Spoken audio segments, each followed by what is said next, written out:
Well, we are continuing our coverage of Hurricane Idalia as it lashes Florida and parts of the southeast. We got a risk of catastrophic storm surge, flash flooding, extensive power outages expected, and the newest update is breaking right now that this is a Category 4 hurricane. The Weather Channel has a team coverage of Hurricane Idalia as this thing approaches the Florida coast, and we want to start off with meteorologist Jim Cantore, who is in Cedar Key, Jim. And yes, that new update just came in, Category 4 status. Over to you. Yeah, we're not surprised at that, given what we've seen here, guys. But the surge is coming into Cedar Key. I just wanted to come down here for one or two shots while I can, all right? We've got about 3 feet of surge already, and we know the forecast here is about 12 to 16 feet. We are at the University of Florida bunker here. This thing was made for a Category 4 hurricane. We know that at some point we are going to get cut off in terms of where we are, but we wanted to show you why it's so important to get out of the storm surge. There's a lot of planning that went into this. But just to give you an idea, again, 3 feet now, forecast 12 to 16. You look across the street, you can see all those buildings that are up on stilts right here. How high does that get? Well, maybe to the bottom of the first floor by the time we peaked out at this. So we're just starting to get the first push now. The center of this is about due west of us, 65 miles. All right, 65 miles due west of us. And that is what's pushing the water with the southwest wind into this area, and it will continue to do so. It's just going to continue to rise and rise and rise and rise right through the morning hours. You know, you think sometimes you get a benefit when the storm comes ashore at low tide, but we're already, with the astronomical high tide, 1.5 feet above that low tide because of the moon. So that's an issue. So we're not going to get a big bonus there when you have about a 3-foot tidal shift. We're only going to get about 1.5 feet. But that may make the difference in getting it on the first floor of somebody's home and not getting it there. Either way, this will be historic storm surge here. We may see a doubling of the record here in Cedar Key. And that's what we're looking at. Hermine, as I mentioned yesterday, 2016, that's where we had 6.1 feet. But everybody should obviously be out of harm's way, well inland here, and out of this, because it's going to get a lot worse before it gets better. We're not going to get the core. We're not going to get the eye wall and the strongest winds, but we certainly could get hurricane force gusts here. We've already been gusting to tropical storm force. And as I mentioned, if you look at the gauge here right at Cedar Key, we've already got about 3 feet of surge and climbing. All right, guys, I'm going to send it back to you in the studio, but you can see what we're looking at here. All right, you can see what we're looking at. The water's coming in already here on Dock Street, heading up toward First Street. This is just 3 feet. Think about what 12 to 16 means. Yeah. It's going to be a lot worse before it gets better here. All right, Jordan, back to you in the studio. Okay, we'll get caught up with you in just a bit, Jim. I want to get everybody caught up on what Idalia is doing right now. It's just to your west. So when we take a look at the map, again, Jim is in Cedar Key, Florida, which is right kind of on the start of the Big Bend area. And you could actually see the storm system is well structured, had a clear definition of that eye a couple of cycles ago. And now we got a lot of convection here on that western side of the storm system, again, as it's moving north-northeast at about 20 miles per hour. So today, this storm is going to cruise, and it's going to hit multiple states. In fact, by tonight, we could be talking about big impacts and potentially the center of it all the way up into the Carolina coast, South Carolina coast right now. So you've got a lot of convection, pressures at 940, again, 60 miles west of Jim, but you could see the impacts that Jim's already experiencing with that 3-foot storm surge, and it's expected to rise. So if you look at the last 24 hours, it's been on cruise control and constantly ramping up its speed, and we just got that new update in. It went from Category 3 to Category 4 within the past 5 minutes or so. So it still has some time before it makes landfall. That Category 4 status is, a very alarming. This is the first time we've seen a storm of this size in modern history really hit this part of Florida. We have yet to see a big storm do that, and so you've got a lot of forested areas, a lot of trees. You are expected to see a lot of power outages, but I mentioned as we head into your evening tonight, we could be looking at this thing going through Georgia and then eventually up into the Carolinas through the overnight hours tonight and into tomorrow. So as I said, it's moving, and it's going to be bringing in the wind and, of course, power outages and all the rain with it. When we look at the hurricane hunters who've just been flying into this, and over the last 45 minutes or so, we were looking at some of the data coming in, and look at some of the reports as they were flying through the eye wall itself, trying to get specifics, and we were getting that 140 mile per hour wind speed, which of course is helping us get it to that next category. You look at the hurricane warnings. You've got, they stretch up into the Peach State. I think we could still be looking at a strong hurricane or a hurricane at that by the time it arrives into Georgia, and then, of course, works its way into the Atlantic. So that's why we're seeing all the alerts up for coastal Carolinas, both of you, North Carolina and South Carolina, and that tropical storm warning goes all the way into the interior, into the parts of the Piedmont. So I mentioned all the convection on that west side. You can see a lot of the thunderstorms there. We've been seeing some tornado warnings overnight, especially for areas into the interior here of Florida, as some of those bands tend to do that. And so we still will be watching out for the chance for some tornadoes to pop up as the storm system is arriving. Thunderstorms all the way back into Fort Myers. Looking at those winds, and of course the highest concentrated wind is going to be closest to the eye, but it's got a pretty big footprint here. So you've got gusts to 40 at Fort Myers, 45 here in Venice. Look at this, 50 in Sarasota. Same thing for you folks in St. Petersburg and Clearwater. And even on the east side, we're getting some gusts upwards of 25 and 30 miles per hour on that I-95 corridor of Florida on that east side. Just now starting to see and experience some of that wind in parts of South Georgia. We have yet to really get into the mix of that. That'll progress throughout the day and unfortunately get worse. There's your tornado watch, and this is something that I want to make sure everyone's aware of, Lynette, because, even though you're far away from the eye of the storm, you could be looking at big damage from severe storms just from the tentacles of the system itself coming on shore. Exactly. Tornadoes usually happen with that spin up, the friction once it hits land. So definitely need to keep our eye to that. But this is going to be a long going event because we're just now getting started and it's not even on shore quite yet. All right, let's take you outside now. We're going to head over towards Paul Goodlow. He's in Clearwater Beach, Florida at this point. Good morning, Paul. And where you are, we're seeing some of the outer bands, but also already starting to see a little bit of storm surge across that area as well, right? Yes. That's why my head is on a swivel here, because we are at the edge of the kind of where it's safe to be out here. So we're actually standing in the middle of the road. I can still see the yellow lines here. I know where the curb is, and we've been dealing with our wind shift from south to more of a little south-southwest. So it's a push of the Gulf of Mexico, and I can see the curb right here. When I can't see the curb, I know it's time to go. Here's a smaller little seawall. It's hard to see. I'm going to bring the photographer and the camera even closer. You can kind of see where the waves are breaking, but here's the thing. There's typically about maybe 50 or 60 yards of beautiful beach here, and now we're seeing the waves coming up, pushing the sand up and over this little knee wall. So think about it. This wall is about the height of just below my knee, and the waves are getting close to pushing all the way up here. So this is basically our kind of, hey, if it's this close, we need to keep pulling back. Normally, again, we're talking at least 50, 60 plus yards, not feet, yards of beach here before you typically get to the surf line. But with the winds pushing and with the storm surge, with the hurricane coming this way, we're seeing this water rise of plus 3 feet at least, and it's getting more. The good news is the surge forecast went down from 4 to 7 to now 4 to 6. The bottom line, this is all salt water pushing up and over here, over the sidewalk, into the street behind here. It's all salt water. We haven't seen that much bay flooding, but this is mainly Gulf of Mexico flooding. But again, my rule of thumb is, here's the curb here, so I know I can still see the curb. So we're talking, I can still walk in about a foot of water. Anything more than that, it's getting concerning. Seeing how the waves are breaking on that is a big concern.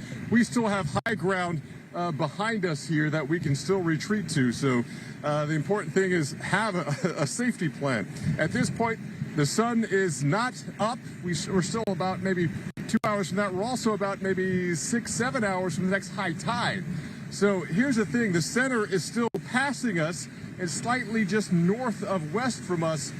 But we're going to have this push, this onshore push of the winds pushing the water and the storm surge with the hurricane continue all day long. So don't let your guard down that, oh, the hurricane is the center is north of us. The impacts will only increase as we head towards sunrise and then towards the high tide later on today. So we're definitely watching both sides. Clearwater Beach is a barrier island. We got the Gulf, we have the bay, and we still have that wind threatening most sides of this island right now. But Clearwater Beach is just part of the bigger, greater Tampa Bay metro area. Let's head to our Mike Seidel. He is by the causeway in Tampa, and I know you, Mike, you've seen the wind shift all day long, pushing that bay water and causing some flood concerns in Tampa. Yes, indeed. We're out here on the causeway, and the winds came around to the southwest overnight 3 or 4 hours ago, and that's when the water started pushing in here towards the causeway. Now, the causeway is fine. I shot some video. We'll get it to you soon. The water is over the parking lot here at the restaurant, and you can see what we see. We were out here live yesterday around these tiki huts. You can see the benches of the tiki huts are just about covered with the Gulf, with the I should say Gulf water coming in through Tampa Bay, waves coming in. I would estimate the surge now between about 2 and 3 feet. The parking lot here is fine, and again, the causeway in the distance. You can see there goes a vehicle by right now, so the causeway is fine. The Sunshine Skyway Bridge, not surprised, it's closed. That's I-275 connecting the peninsulas. Meanwhile, take a look at the radar. No rain in the immediate future. It's really not a bad morning. We've been seeing the almost full supermoon. We had some rain overnight, some heavier showers, some lightning. We saw some power flashes on the way here. Peak wind gusts so far at Tampa International at 53 miles an hour, just gusted to 52, 48 over in St. Pete. And the peak gust I've seen in the area, Sarasota earlier, Sarasota, Bradenton, gusted to 67 miles an hour. So that's our peak right now. And we're just going to watch and see how high the surge goes. One thing working for us is high tide was about an hour ago. So the tide's going to try to go out as this onshore flow pushes the water in. And we're going to have the onshore flow all day today into tonight. Storm surge warning continues. The values haven't changed for the St. Pete area at 4 to 6 feet. So there you go. We're watching, we're waiting. Rainfall so far has been manageable because of the drought, Lynette. We've had just under 2 inches at Tampa International. There have been some higher amounts in the area, but so far, so good. There are no current flash flood warnings in the Tampa-St. Pete area. Lynette? All right, Mike. Yeah, you actually do need some rain there. It'll start to pick up as the morning goes along. So we'll check back with you. So thank you for that. Let's get an update on what's going on here in terms of the wind, in terms of the storm surge, as we do have those alerts right now. The storm surge you can see from Apalachicola. This is a storm surge warning. Apalachicola down off towards Sarasota. We're seeing this. And then we do have the storm surge watches. We can see here in the areas shaded in the pink coloring. Fort Myers Beach, you're in on this. But look at this as we head up off towards Georgia, southern Georgia, dealing with that around Jekyll Island as well. So this is going to be a system that affects the Florida coast, but also it's going to be affecting the Georgia coast, also South Carolina, and even North Carolina before it's all said and done. So this is what we're working with in terms of that potential surge as we go through the rest of today. Remember, Idalia is just out in the Gulf right here. This will continue to move on shore as we go through the morning. And with that push, we could see up to about 12 to 16 feet in some spots here where you're looking at the pinkish colors. So Cedar Key, Horseshoe Beach, you are in on this. And, you know, the way that it's set up, the shallowness of this area in the Gulf, this is why we're going to be dealing with the storm surge really coming in on the high side of things. And then also the fact that we have all those bays, that just exacerbates the problem as well. Check out some of the wave heights that we have here. We're going to look at about 12 feet in some spots. And again, this is going to be pushing on shore as well. So this is going to be the name of the game as we go throughout the day. Already starting to see, Jordan, some storm surge happening as we're seeing that onshore flow. Definitely. Yeah. Definitely. I mean, we caught up with Jim Cantore not too long ago to give you guys perspective of that 3-foot storm surge that he's currently experiencing.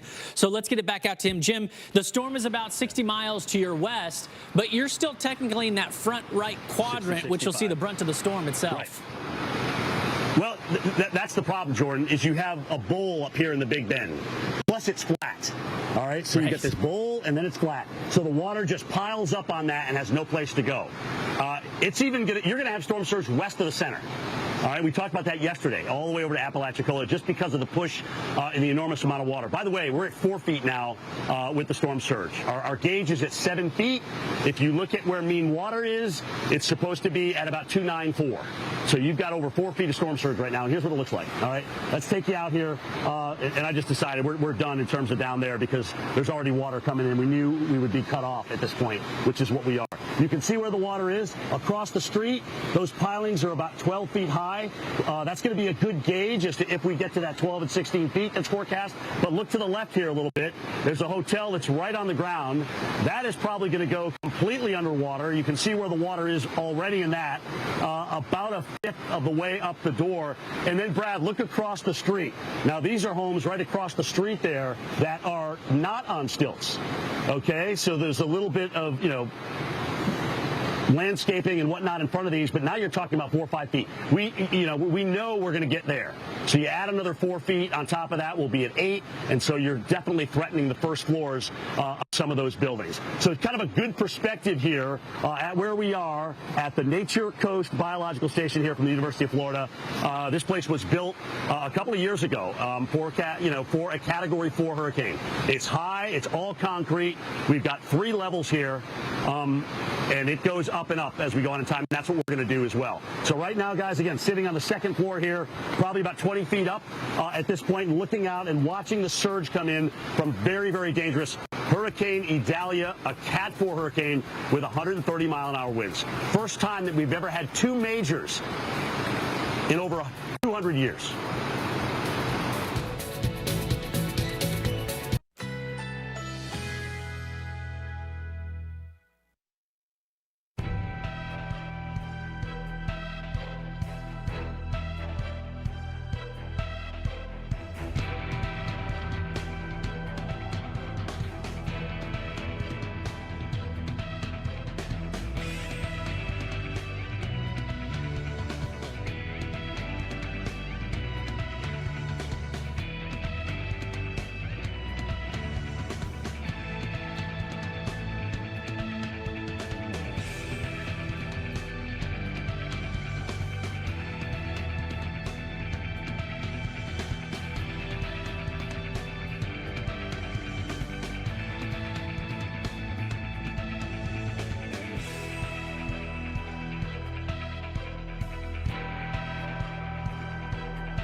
All right, guys, back out here in Cedar Key from the Nature Coast Biological Station here for the University of Florida.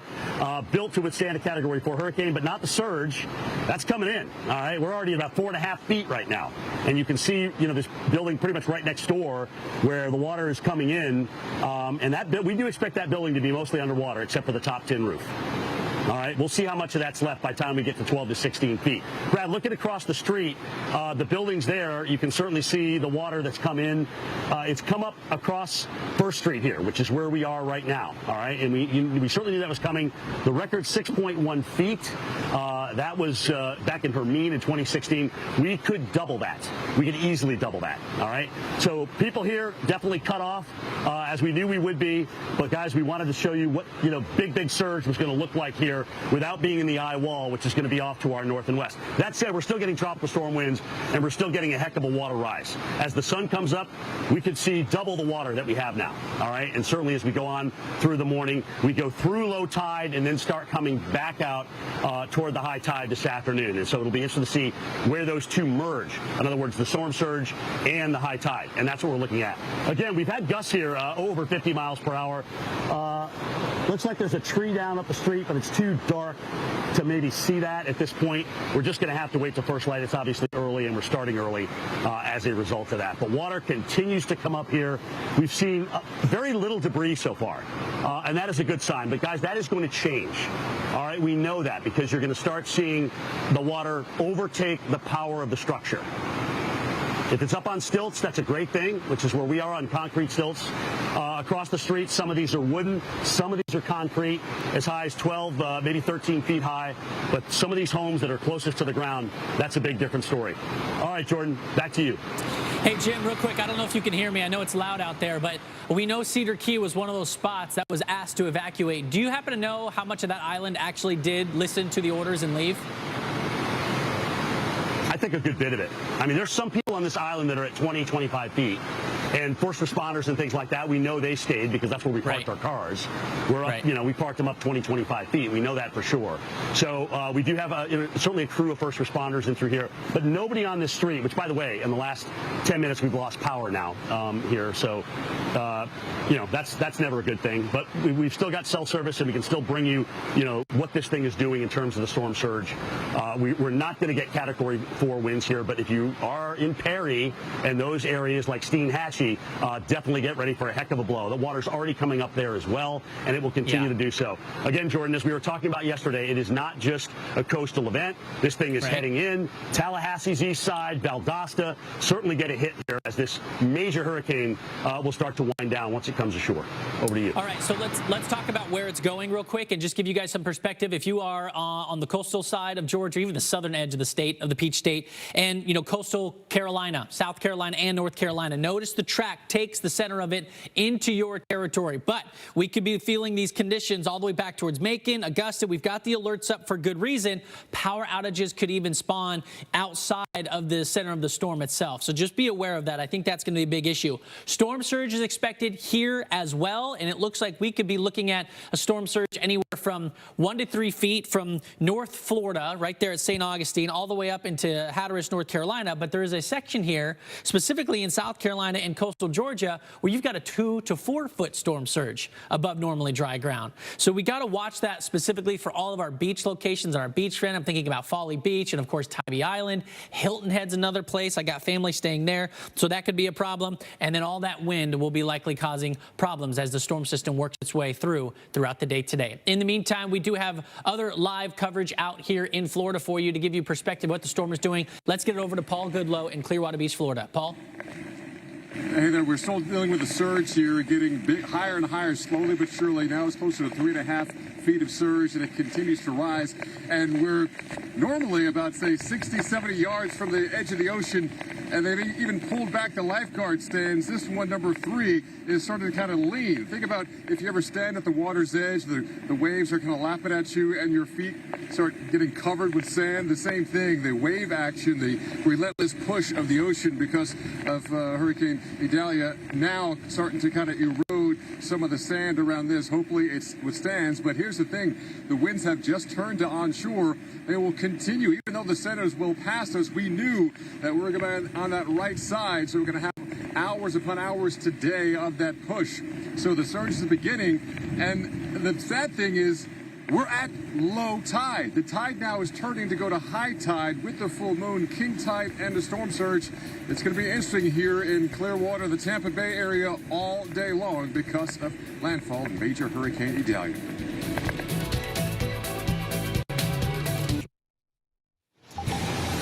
Our continuing coverage of dangerous Category 4 Hurricane Idalia. So remember, yesterday morning, we just had this thing upgraded from a tropical storm to a Category 1 at this time. This morning, we've gone from a 3 to a 4 at 130 miles an hour.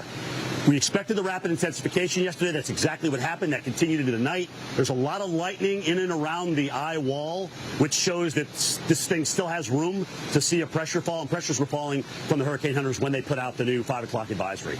So we may not be done, but we do know that we're going to stay in line with a 12 to 16-foot storm surge, which is exactly why we're here at this University of Florida bunker, which sits up about 25 feet, and then the top floor is about 35 feet. But I want to show you what's going on out here, because we've got about 4.5 feet of storm surge right now.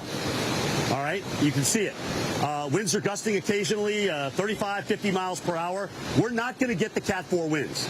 That's going to be north. That's going to be associated with the eye wall. So we're not going to get into that. But we will get into the surge. And that's why a lot of times, guys, when you look at that cone, especially close to landfall, it's not very wide at all, okay, because there's such a confidence and there's been such great work done as to where it's going in the short term. You're going to have a thin cone, especially at this stage of the game. We're within hours of landfall. But the storm surge warnings continue all along the coastline here, especially up to the Big Bend. And that's why the wording, catastrophic. life-threatening storm surge is what's coming in. And you can see it already. This is the building right next door. Looks like a little either apartment building or hotel. I'm not quite sure what it is, but look at how high that water is. So we're at about 4.5 feet right now. If you look at the gauge at Cedar Key, we have a gauge, and then you subtract it from where the mean water is supposed to be. So that tells you right there we're at about 4.5 feet in terms of what we got. So 130 miles an hour. In terms of Cedar Key, we're going to get winds probably either strong tropical storm force or even minimal hurricane force. That is what I'm expecting in through here. We've already lost power as of the last 30 minutes or so, and we're expecting a lot of these structures, especially on the left there, to go underwater. The ones that are on stilts here certainly have a chance. Certainly have a chance to go through the 12 to 16 feet. But all along First Street, which is where we are now, this street is completely underwater as far as we can see at this vantage point. So, guys, we're cut off. We knew we would be. We planned for this. But we wanted to show you firsthand what storm surge was going to be like without getting into the eye wall. But you can see it and how fast it comes up, even with a center that's about 60 miles to my west right now over the water. It is just a hair north of due west at the present time. You can see those other storm surge values in the tomb about 3-4 feet, but they're coming up very, very quickly here. Let's get down to Paul Goodlow. I'm interested to see how high the water is there, Paul, again, as that southwest wind continues to push the water toward you in Clearwater Beach. The water keeps coming up, Jim. The beach keeps coming up. We keep watching this lifeguard stand here, which is getting kind of battered and slowly but surely sinking deeper and deeper into the sand. But also, the sand is piling up around it. In fact, look at where my feet are. This should be sidewalk, but as far as I can kind of dig down, it's nothing but heavy, wet sand. We almost have wave action as our wind shifted from kind of along the shore to now onshore, and that will continue throughout the day. Here's the rub. We are actually just coming out of low tide, which is well above average. You can see the waves now crashing at this knee wall, which is because the sand that is built up really not as doesn't look as high as it actually is, because now sand is building up here. But normally there should be yards and yards, maybe 60 yards or plus of beach, and now the waves are crashing up and over. That's why this part of the west coast of Florida is so vulnerable. It is such a gentle slope from surf line as you get out in the ocean, so that really helps to exaggerate the storm surge, which will continue with our astronomical high tide, our king tide coming in here. So while you're getting up and thinking, okay, well, maybe the surge is not that bad, we are just getting into the turning of the tide. With the onshore push, the winds will still push, even though the center is well north of Clearwater Beach right now. We have the wind shifting and will stay onshore throughout the day. So it'll be interesting to see throughout the morning and then the afternoon how high this water will get. So, yes, this is a complete opposite of what happened last year with Ian, because it was south of us. You can see the stronger winds also pushing this. We're seeing, look at that, waves crashing here. We still have our high ground, and we can still see the curb here, the street that this water is rushing into. So we definitely have our fallback plan. We're still getting the wind and the rain coming in here, at times gusting well in the 40s. In terms of rain, most of the rain fell last night. Most of the Tampa Bay metro area, 2+ inches, which is great. We're in a long-term drought, so that's good for the region. But the surge is something that is going to take a lot of people by surprise, especially as we head deeper and deeper and closer to high tide around noon today.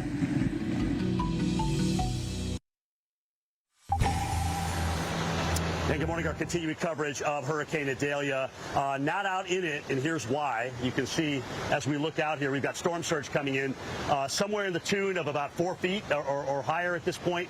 Looking at the gauge, up at about 7.2, and then you go and you look at the mean water and where it's supposed to be, then you subtract it, right? So that's how much the surge component is adding to the water level. And you can even see it. Brad, look at this just rushing in right below us here to the left. Look at it coming in. So, I mean, the gauge, like we see with river flooding, guys, is going straight up right now. It's literally going straight up. But what's supposed to be happening with the water is the tide is coming down a little bit. But it doesn't even matter with storm surge, because that's going to overtake any tidal shift here.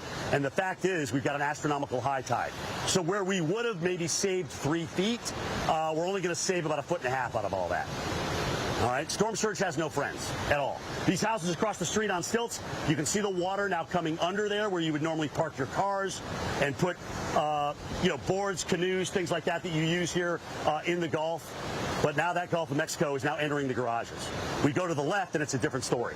All right, you've got homes there that are just pretty much trimmed out with lattice, maybe 4 feet off the ground, okay, maybe totally 7, 8 feet of height from the water, and we do expect the water to get up over that lattice and onto that porch, especially with what we've got going on. As a matter of fact, that's going to be a really interesting house to watch, and there are a lot of houses like that along the way, and that's why Cedar Key is so dangerous. There's one way in, one way out, 50 miles to the southwest of Gainesville. Nobody's going anywhere at this point, including our team, as we plan on riding it out here in this bunker from the University of Florida. It is, we're currently standing at about 25 feet. The next floor up is about 35 feet. All right, let's go and talk to Mike Seidel, who is in Tampa right now. And Mike, as we are seeing, you are seeing the water come up. That was going to be, and always was going to be, the west coast of Florida's problem.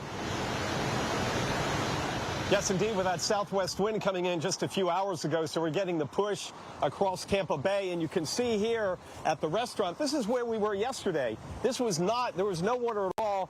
These tiki huts, you can see the water now is continuing to come up just over the benches on the tiki huts. We get first light here in an hour. You'll have a much better idea how the water has encompassed this whole area, not into the parking lot, it's more elevated, and in the distance is the causeway, the Courtney Campbell Causeway, and it is fine. That's not closed. The Skyline Bridge is. Mentioned earlier, the peak wind gust so far I've seen in the area, Sarasota to our south at 67 miles an hour.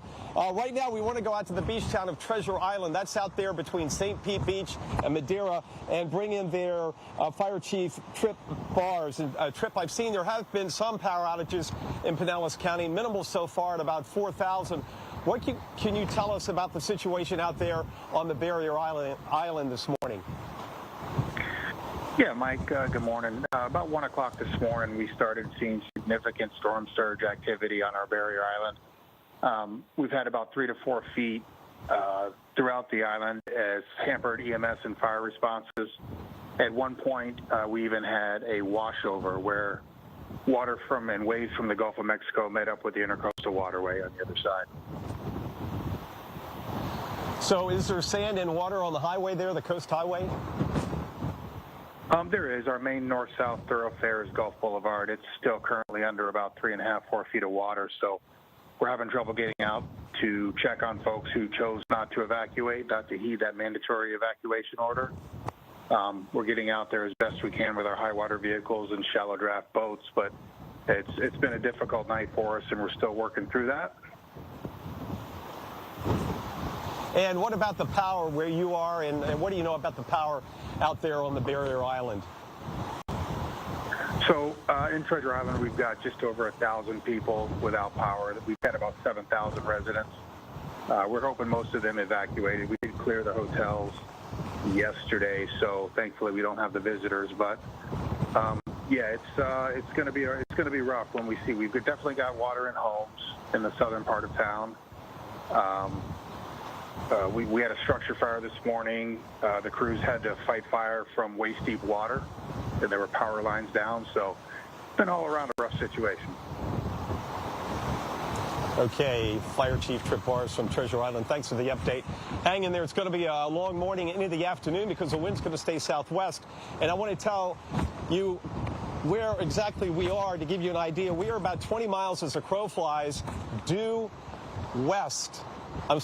east of Clearwater Beach. So Paul Goodloe is west of here in a straight line across the causeway, which is open.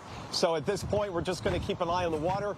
We're going now towards low tide here on the bay, and that's going to help us out a little bit. But again, the wind is not going to back off today. It's going to be southwest. It will ease off later on this afternoon and this evening. But again, that storm surge warning continues, and the Hurricane Center says 4 to 6 feet, and we're going to be right in there at this point.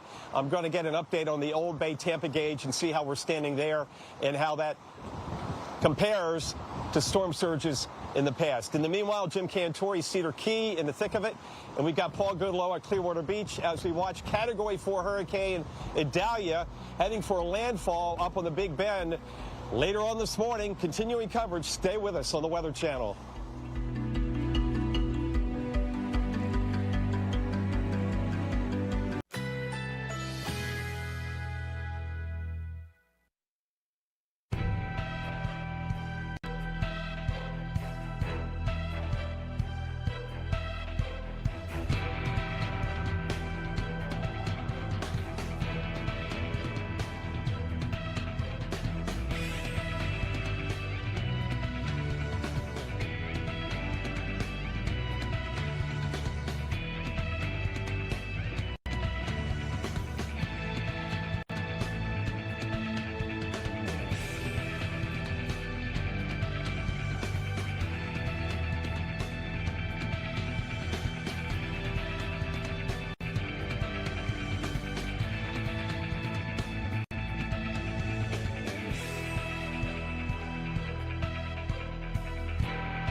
Breaking news right now, we do have a tornado warning. This is in southeast Georgia at this point. There it is right there. We can see plenty of rain. So this thing is rain wrapped at this point. This is for Charlton County, and this is for the cities of Folkston and also Homeland. This goes until 6 o'clock Eastern time. This is going to continue to push on off towards the north here. And we put on our velocity mode, and we can start to see some of those reds and some of those greens. We look to see if they're close together. When you see the greens, that's going towards the radar, and the red going away from the radar there. Trying to see if there's any type of rotation really going on. Right now, this has been radar indicated. And at this point, you do need to be in your safe space at this point. But once again, this will continue to work its way on off to the north. You can see it right there. There's a little bit of rotation. It's on the broad side of things. So when we have these outer rain bands in tropical systems, they can spin up and they can spin down very quickly. I will say that they are weaker than your regular tornado, but with that said, still quite deadly out there. So you definitely do need to be in your safe space. As we go ahead and time that out, we can see what's happening around Cypress Siding. It will be in your neck of the woods fairly soon. But if you are just tuning in, we do have a tornado warning for the county of Charlton. This is in southeastern Georgia. This will continue to push on off towards the north. Plenty of rain with this. It looks like it is starting to weaken a little bit, so that's some good news. But once again, this is what these systems do. They come in contact with land, they spin up very quickly, and they can spin down just as quickly as well. But you also always need to be on guard with this. Make sure you are in the lowest level of your home at this point. When we're talking about tornado warnings, I know we're also talking about a hurricane as well, and lots of flooding with it. But still, you definitely need to seek shelter at this point, and we're going to continue to monitor this for you. We also are dealing with tornado watch until 3 o'clock this afternoon, so make sure you do keep your head on a swivel. Speaking of that, let's go out to Paul Goodlow. He is in Clearwater Beach, Florida at this point. And Paul, we're dealing with a few tornadoes in Georgia, but right now you're dealing with a lot of storm surge happening, and Idalia hasn't even made landfall yet. Right, you mentioned the tornadoes. We had some tornado warnings this morning about maybe an hour or so ago, but it's been fairly quiet for that risk, but it's not over. We're still seeing unimpeded winds coming in off the Gulf of Mexico. Our winds have shifted from the south to more of the south-southwest, and that is now pushing the Gulf of Mexico in and over a good chunk of the beach here at Clearwater Beach. Normally, it's even, as far as our lights can kind of show you this morning, past this lifeguard stand, normally there's like 60, 70 yards of beach, so a couple of 100 feet of beach. But now we're seeing the waves crash all the way up towards this knee wall, which is just protecting the street just on the backside of our camera here. You're looking kind of due towards the west. A couple of days ago, it was Lake Smooth, the Gulf of Mexico. Today, it's a whole different story with waves crashing. Already seeing a water level rise of 3+ feet. And our tide has just turned. We had low tide around 5:15 this morning, and now from here through noon we have not only a high tide, but we have a king tide with the full moon, so it's going to be one of the highest tides you'll see all year. And then we have the storm surge with Hurricane Idalia coming on as well, so we're kind of close to high ground. You can see this part of the sidewalk is above the surge at this point, but the surge will keep coming in as the tide comes in. So we do have some higher ground to get to, but the winds at times sustained in that tropical storm force, but gusting 50 to 60 miles per hour. And the closer you are to the open water here in the Tampa Bay region, which has a lot of open water, the stronger the winds will be. If you're farther inland, probably not as strong, but the concern is you can have quick spin-ups of tornadoes. But yes, we'll see the storm surge all day long in that 4 to 7 foot range, but maybe 4 to 6 feet. They just downgraded the actual forecast overnight. But let's go up to Cedar Key where Jim Cantore is. And Jim, you might not see the eye, but you're going to see a heck of a storm surge. I'm so glad you have high ground to kind of ride this one out in. Yes, and we planned this yesterday. We went through it methodically, talked to, to the University of Florida about this building. It was built for Cat 4. We're up here about 20 feet right now from where I'm standing. So I'm not going to be out in this. We are surrounded by water right now, and the water's even coming in on the first floor. But we're safe. We're up here on dry ground, all right? But we wanted to show you storm surge, and that's exactly what I'm doing here. Brad, let's go down, look at what we've got coming in. Look at this water coming in now. It is just rushing in at the present time. We've got tropical storm conditions here. The center is about probably 55 miles or so to my west-northwest now. So it's probably at its closest point here for Cedar Key. But remember, we're still pushing that water. Huge southwest component with it, still pushing that water in here. And you kind of wonder with these homes across the street with the lattice, how high the water is going to get there with a forecast of 12 to 16 feet. The homes here on the other side of the street, all right, with the stilts that are up, may actually do okay with this, because they're up and the water can go underneath and come in and out as the storm surge comes in, maximizes itself, and then pulls back out. High tide is about 7:50 this morning. I'm sorry, low tide is 7:50 this morning. After that, we go up. But with a storm like this, given its strength, it really doesn't matter because the water is going to continue to come up regardless of where we are in the tide cycle. Be safe, everybody. The worst is yet to come for Perry.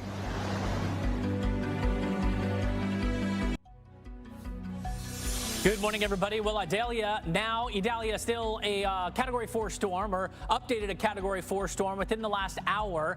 We continue our coverage of this hurricane as it lashes Florida and parts of the southeast. We have a risk of catastrophic storm surge, big flash flooding, and extensive power outages. The Weather Channel has your team coverage as Idalia approaches the Florida coast. We're going to start with meteorologist Jim Cantore. He's been giving us some perspective this morning on that storm surge and what is happening in Cedar Key.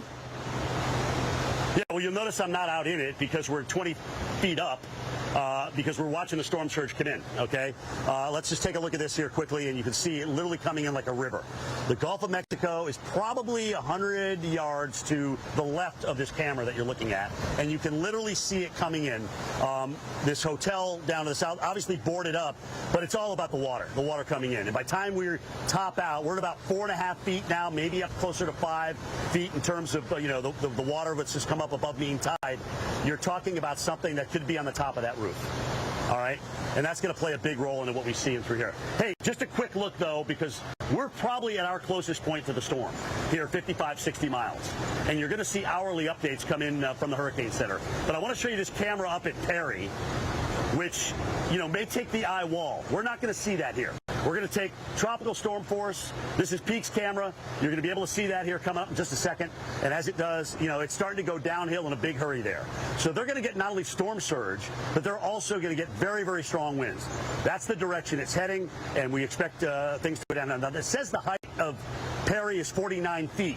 Now, that's not everywhere, just like here at Cedar Key. There's some places that are right at sea level. There's some places that are actually 25 feet. But the mean height, 49 feet there. But definitely be out of the surge zone if you're asked to evacuate. It's almost getting to be too late for that now, as this thing is on final approach. And we will see, again, advisories come in every hour now from the Hurricane Center. Every hour we will see those advisories come in. All right, back to our camera and Brad, and you can see what's going on as we continue to watch water pile up here in Cedar Key. We are completely surrounded at this point, so we are going to be bringing you shots from 20 feet up, which should be well above the surge that we get. But what we're going to be able to watch, so Kevin, go ahead and shine the light on that house across the street, and Brad's going to show you that. Now, this is a house that just has some lattice. It's certainly not above 12 to 16 feet. All right, so this one and the ones next to it to the left of that all sit very close to the ground. It'll be very interesting to see how high the water gets with them. So we're gusting now big time. I think that was over a 55-mile-an-hour gust that we just had. Right now on the gauge, though, at Cedar Key, 56 was the max gust this far. But those are going to continue to go up. We're expecting strong tropical storm force gusts as well as maybe even minimal hurricane force gusts here. But this eye wall with this thing, very, very dangerous as it heads up toward Perry. But what we're seeing now, again, is the storm surge coming in. A little different perspective, certainly as opposed to standing out in it versus being able to be in a safe structure here and show you what's actually going on.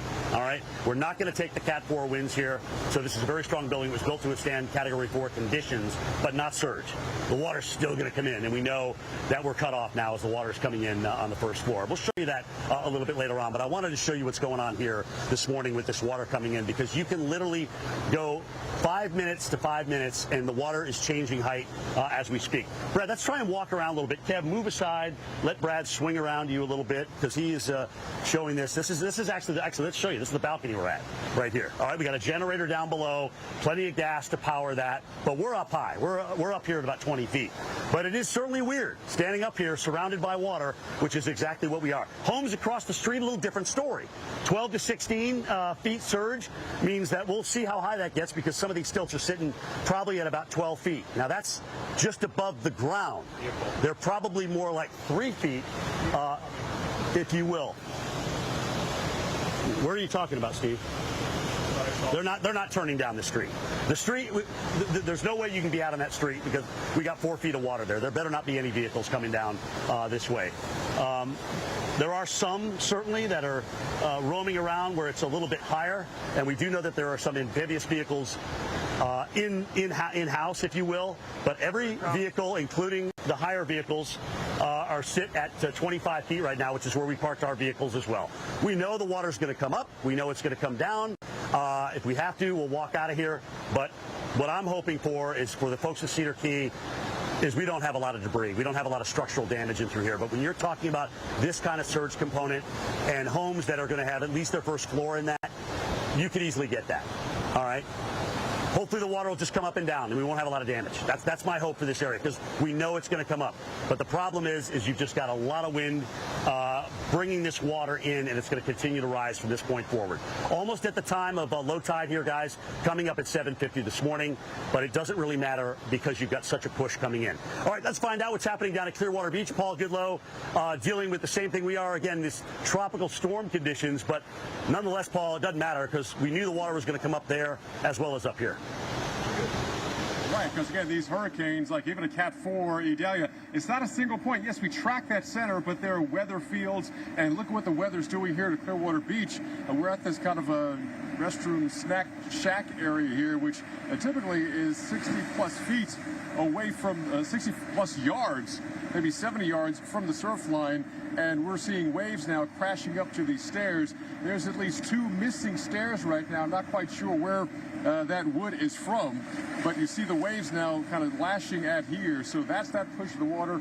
We're talking well over a 3.5-foot surge, and while Jim is awaiting low tide, we have just had low tide, about 5:17, quarter after 5 this morning, and now we're turning towards high tide, which will be around noon, so we still have the high tide and the push of the water, the surge, with Hurricane Idalia. So the wave action on top of that continues to slowly move the beach and the sand across this area. The roads on both sides, the bay side and also the Gulf side, we're seeing much of it covered in water. And we do have kind of a way out. We are kind of on slightly high ground here. But every single minute as that tide moves towards high tide, this water will get higher and higher and higher. For example, the water now is kind of pushing on this top step, and I stand over 6 feet tall. So we still have perhaps another 4 or 5 feet of water rising. So while we're here now, we're probably not going to stay here very long because it's just not going to be safe as we continue to have this coming on through. So as we move towards sunrise, and we have about another, I think it's about 6:15 or but before 6:30 local time, that's where the sun should be up. So it'll be brighter, more people are up as we head throughout the morning. Do not let your guard down. We're going to continue to see this surge. Now, the waters in the Tampa Bay, they're moving towards low tide as we speak. So there's always a time difference of where that low tide hits, and eventually the high tide hits perhaps later. So as we head throughout the middle part of today, noon and beyond, we're going to have the highest push of water. And then when we switch to low tide, the onshore wind will prevent that water from going down very much. So perhaps tonight's low tide this evening could be closer to where your typical high tide should be this time of the year. We're still seeing waves of rain coming in, but rain really hasn't been a harmful issue. It's been more the wind. We have tens of thousands of people in the Tampa Bay area without power right now. That's more of a creature comfort because the air temperatures are in the 80s right now. It's a purely tropical type kind of air across the area, as well as humidity is high. but it's going to be the push of the surge that we're going to see here in Clearwater Beach, as well as all across the Tampa area. In fact, we have meteorologist Mike Seidel out towards farther east of me in Tampa. And Mike, you too are probably getting close to low tide, and then your tide coming up probably after ours, which is about noon local. Yes, our tide is now going out. It's having a tough time because that southwest wind is piling the water in. We are safely protected from the rain to keep our camera dry and operational, and it's blocking some of the wind. Our wind gusts still at the area airports, St. Pete, Petersburg, Tampa, are gusting between 45 and 55 miles an hour. The peak gust I saw overnight was in Sarasota at 67 miles an hour. We are about 20 miles as the crow flies inland. So we're 20 miles east of where Paul is on the beach on the barrier island, where there's a mandatory evacuation. We here in this parking lot off the causeway, and this is where we were yesterday, and this tiki hut has now been blown over, washed over by the surge. That was standing up, and the water continues to come up. We could see the benches earlier, and now as the surge comes in and the wave action covers up the tables of these tiki huts. This entire area was dry yesterday. In the distance is the Courtney Campbell Causeway. That's open. That is wide open. I do not think they're going to close that at this point. They have closed the Sunshine Skyway 275. That's not surprising with these kind of winds. Rainfall totals generally around 2 inches. That has not been an issue so far, fortunately. The rain comes and goes in spurts. And look at the radar. Those bands wrapping in. We are right now roughly 130 miles southeast of the center of Cat 4 Idalia. So we're far from the center. The hurricane force winds only extend out 10 to 20 miles. So we're not in any danger basically of getting hurricane force sustained winds. That's not going to happen. Maybe we get a gust close to 70 with one of these bands. We'll see. But we're still going to get the circulation. Remember, counterclockwise in the northern hemisphere. A hurricane is low pressure, so the wind is going to continue to pile the water up here in the Tampa Bay area. The next high tide at Old Tampa Bay, that's farther up here, not at the mouth, at the Gulf. The bridge is coming up at about 3:20 this afternoon. Now, here's video I shot earlier. This is about an hour and a half ago. This is the parking lot on the causeway, and you can see the water has come over the beach and over the parking lot and just about up to the bike path and the asphalt walkway on the causeway. Water about 2 feet in most places. You can see the wave action and the wind whipping the flag. This is, again, about 4:15, 4:30 this morning, and the winds at that time were gusting 45 to 50 miles an hour. So far, the surge has impacted the parking lots here, but not any property. This restaurant we're at is up on stilts for good measure. It's built with concrete stilts. So we're going to continue to watch the water come up through the morning hours. When we have daylight, you'll get a real sense of appreciation of what it looks like around here versus yesterday. But right now, I can just explain to you, and I show you that this tiki hut is gone. It's floated away, and everything else is right now. Another one has blown over. So the water rising with the southwest wind as expected. Still that storm surge warning in Tampa Bay, 4 to 6 feet. They'll continue that for a while because the wind isn't going to back off and the direction is not going to change through at least this evening. Tomorrow the winds back off. By the way, Tampa International again today, not much better than yesterday. All flights canceled yesterday. Today so far, 90% of flights have been canceled. And tomorrow, most of the flights right now are up on the board. So, Jim Cantore in Cedar Key, you've got, I think you mentioned, about a 4-foot surge. I'm trying to get the latest from the gauge here, but based upon where we were yesterday in dry ground, we are up about 3 feet, my estimate here in Tampa. Jim? Yeah, and that's the way it is kind of all on the coast. We're a little higher here because we stick out. When you're just pushing so much water this way. It'll get higher as you go up toward Steinhatchee and Salem, and of course Perry, where we're expecting the landfall to be somewhere around there later on this morning. We're probably here in Cedar Key at our closest point. All right, we lost power about an hour ago, but the surge is coming in. I mean, come look at this. This is unbelievable. We're essentially surrounded by water right now. It has not stopped. You can see the homes across the street where the water certainly is not approaching the first floor yet because they're up on stilts. they're sitting up 12 to 15 feet above the ground where they're at, and they're probably another 3 feet, above the ocean, or above the Gulf of Mexico.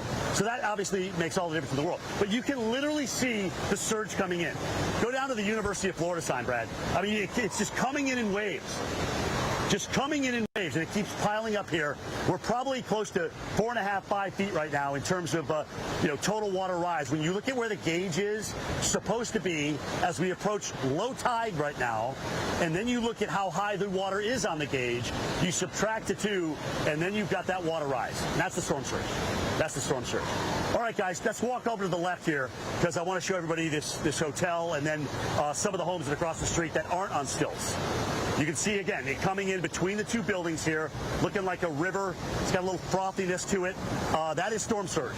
That is moving water right there. That is a very, very destructive force, especially when it has waves on it. And there certainly could be waves behind our building, but we've moved to the front side and through here to get Brad out of the wind and protect our camera and our equipment as much as we can. So this is a little different for me, actually, not being in the weather as much as being able to show you what's going on with a very, very extreme and destructive and life-threatening storm surge event.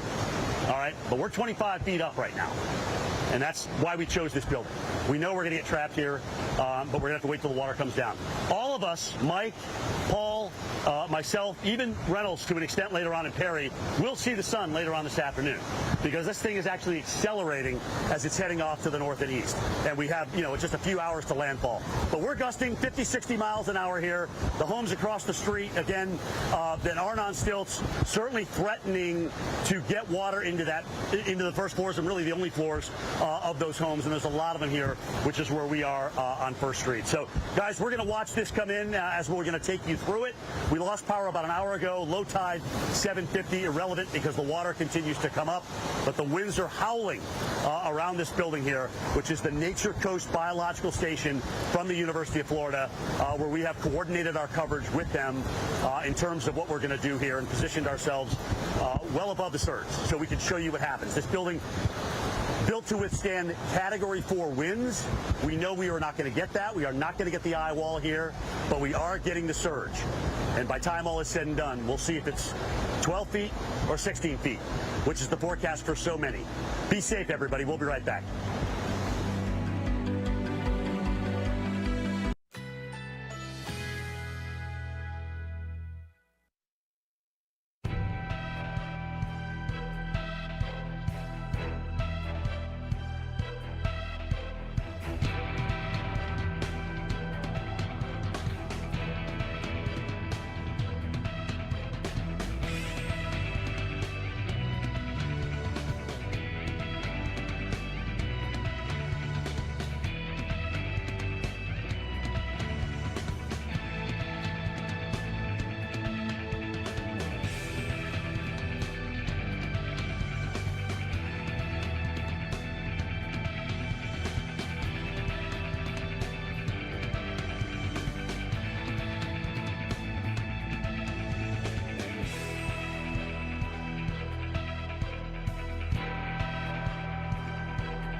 Welcome back to America's Morning Headquarters and our coverage of the approach of major Category 4 Hurricane Idalia here approaching the upper Florida Panhandle. Meteorologist Paul Goodall live in Clearwater Beach. You can see behind me we're still watching and experiencing the storm surge coming in as our tide now has shifted. We had low tide about an hour ago, and now we're seeing high tide slowly come in towards midday. We're still seeing a wave of rain coming in here, but you can see you can't see the beach. That's what I should say, because typically you can see maybe 60, 70 yards of sand, and then you have the usually very calm Gulf of Mexico. But as far as you can see, it's choppy and sloppy, easily 5 to 6 foot waves out here. Last night, before the rain came in yesterday evening, we saw surfers out here enjoying the surf conditions, which is rare for this time of the year. But now we're seeing the waves lashing at maybe the second step here, second or third step of this kind of beach cafeteria, snack bar, restroom area, but also they keep some of the beach chairs into this building, which already is seeing the push of water already push in that that garage door here. So we've been dealing with winds at times well in the tropical storm force. Again, the tropical storm force winds extend over 160 miles out from the center of the hurricane. So here in Clearwater Beach, the Tampa area, we're never going to see the center. We will not see the center. The center's already passed north of us here in Clearwater, but we're still going to have waves of the wind embedded in some of the stronger rain bands coming through. The rain, though, has been manageable and also welcome. Roughly about 1.5 inches to maybe 2.5 inches of rain, and many communities here 2, 3, 4 inches behind on the rain this year. And this is the rainy season in Florida. So it's good to have that. It's helping out some of the short-term drought. The bad news is it's not just the rain coming from the sky. It's the water coming from the Gulf of Mexico we're concerned with, because we still have that storm surge forecast, that warning of 4 to 6 feet of water rise. That's down from the 4 to 7 they had yesterday, so that was revised last night, but we're still watching that with the push of the tide coming in. And even now, we talked to our Mike Seidel, who's farther east of me in Tampa. The low tide is approaching him, and the water's having a hard time going out because now the winds are keep pushing the water in. And we're going to see the same thing here. We already had our low tide, and we're already dealing with street flooding from the bay and also from the Gulf across the main roads that go kind of north-south here at Clearwater Beach. And now we're still seeing the push of water as now our tide is shifting. So we do expect to see easily that 4 to 6 feet of storm surge here, and maybe even some wave action on top of that. So it continues to last here, and we have no idea where this wood is coming from, but Mother Nature has always been unbeaten, untied, and that's the thing. These storms aren't just singular points. They are weather systems, and this is the big concern. This is why the Tampa Bay area is so vulnerable. Yes, we knew that we're not going to have a direct landfall, but we're going to have impacts throughout the day. Sunrise here is just after 7 a.m., so we have another close to an hour before the sun is officially up here. But the surge continues throughout the day. So if you're watching us anywhere across the west coast of Florida, we're expecting the surge to continue all day long and even into the evening. So our low tide this afternoon, this evening, is not going to be nearly as low as it typically is. It might be closer to your average high tide because we have this relentless push of the winds even after landfall. But the surge will be perhaps twice as high as we'll see here a little farther north, closer to that center. We're getting close to that eye wall, perhaps not landfall with the eye, but we're going to have a big push. That's up in Cedar Key, where Jim Cantore is this morning. And Jim, you guys are, what, 20, 25 feet off the surf? So you're going to see that water perhaps get pretty close to where you are. Yeah, it's going to be interesting, for sure. As a matter of fact, let me give you some reference point here. Again, as Paul said, we're about 25 feet up on this first floor of the deck. Brad, pan up for a second. There's the other floor. So we can go up another 12 feet if we have to, all right? And the whole building's concrete. It's here to build the Universal Floor buildings withstand Category 4 hurricane winds. We know we're not going to have that. We're going to have maybe a hurricane gust at 75 miles an hour, but mostly tropical storm, which is what we're getting now, 55 miles an hour. Brad, come on over. Guys, this is storm surge. If you've been watching us for the last couple of hours, we started off outside where I could stand up. Now you can't. Now we're surrounded by water, and we knew this was going to happen. We know the first floor is going to flood. We're not anywhere near that. We're up 25 feet, and then, if we have to go even higher up to 35 feet, we can do that. But because of the structure here, I wanted to be able to show you guys the storm surge. Some of these homes across the street here on First Street, on the left side, definitely a big concern as this water comes up about halfway up the stairwell now and the lattice. So the surge coming in somewhere between 4 and 5.5 feet at the moment.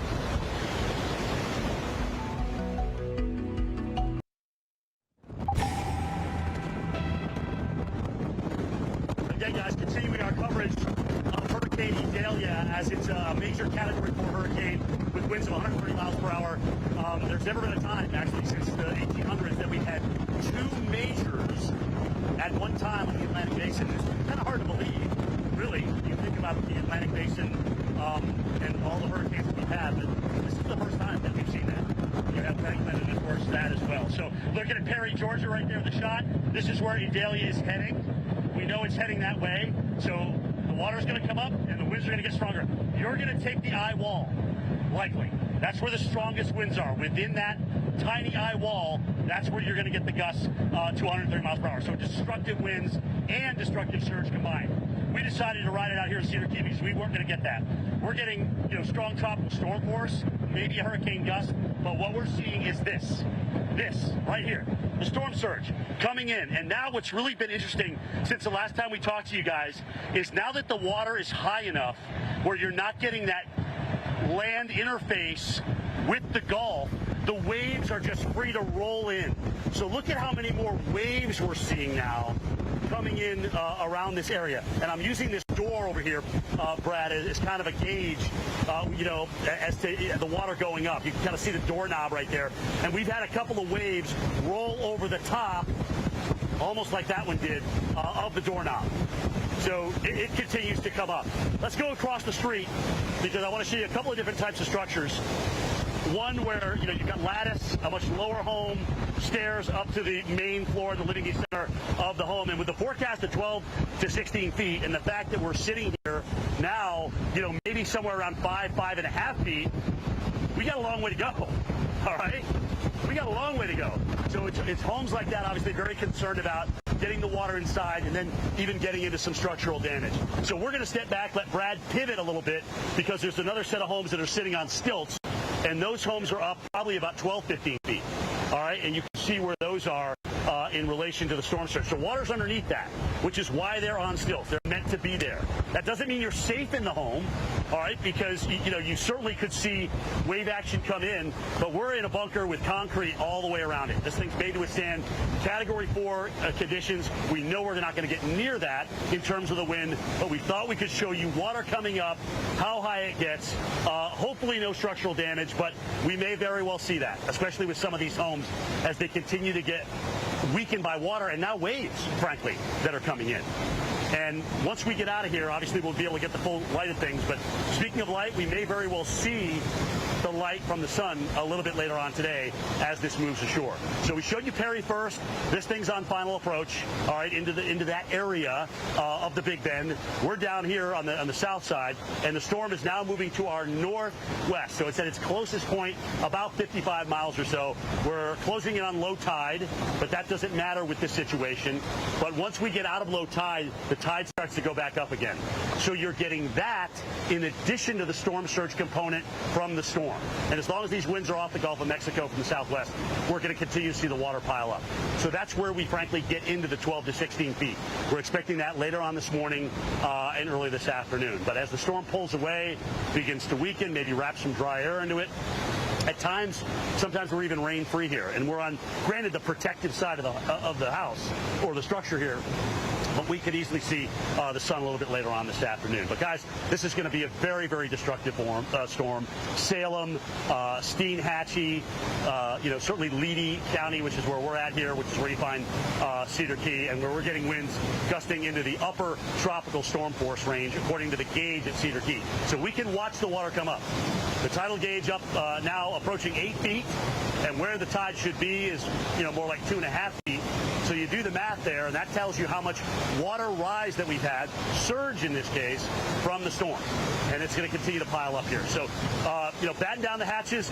If you're watching us from Valdosta, the east side of Tallahassee likely, maybe even all of Tallahassee, a lot of trees there. We're going to see tree damage within that eye wall, which is going to come in like a small tornado, probably like like an EF3 tornado, and move across, maybe even as far northeast as Valdosta, we can have that types of damage. So I-10, I-75, keep an eye on those routes if you're planning traveling there this afternoon, because they may very well be covered with debris as this storm moves. As a matter of fact, you don't want to be anywhere near that area as the storm's moving across. So we're talking about noontime toward 3 o'clock. And then the storm, by the time the sun sets, is going to be approaching Savannah. That's how quickly it's going to move off to the northeast. Again, we're without power. The surge continues to come in, and it will continue to do destructive damage throughout the morning here in the Big Bend.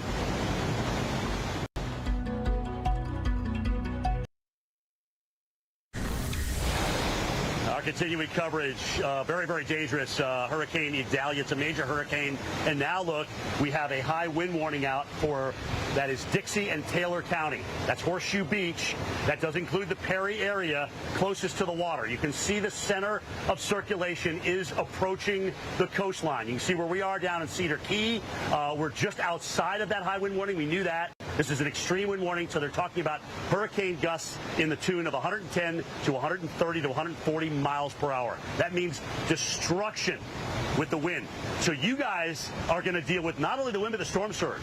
It's going to come up. Notice there's a little bit of an offshore component now around Perry and maybe even Horseshoe Beach, but that wind's going to quickly shift around from the south, and that water is going to come in like a tsunami. So get ready. If you're anywhere near there, you got to leave.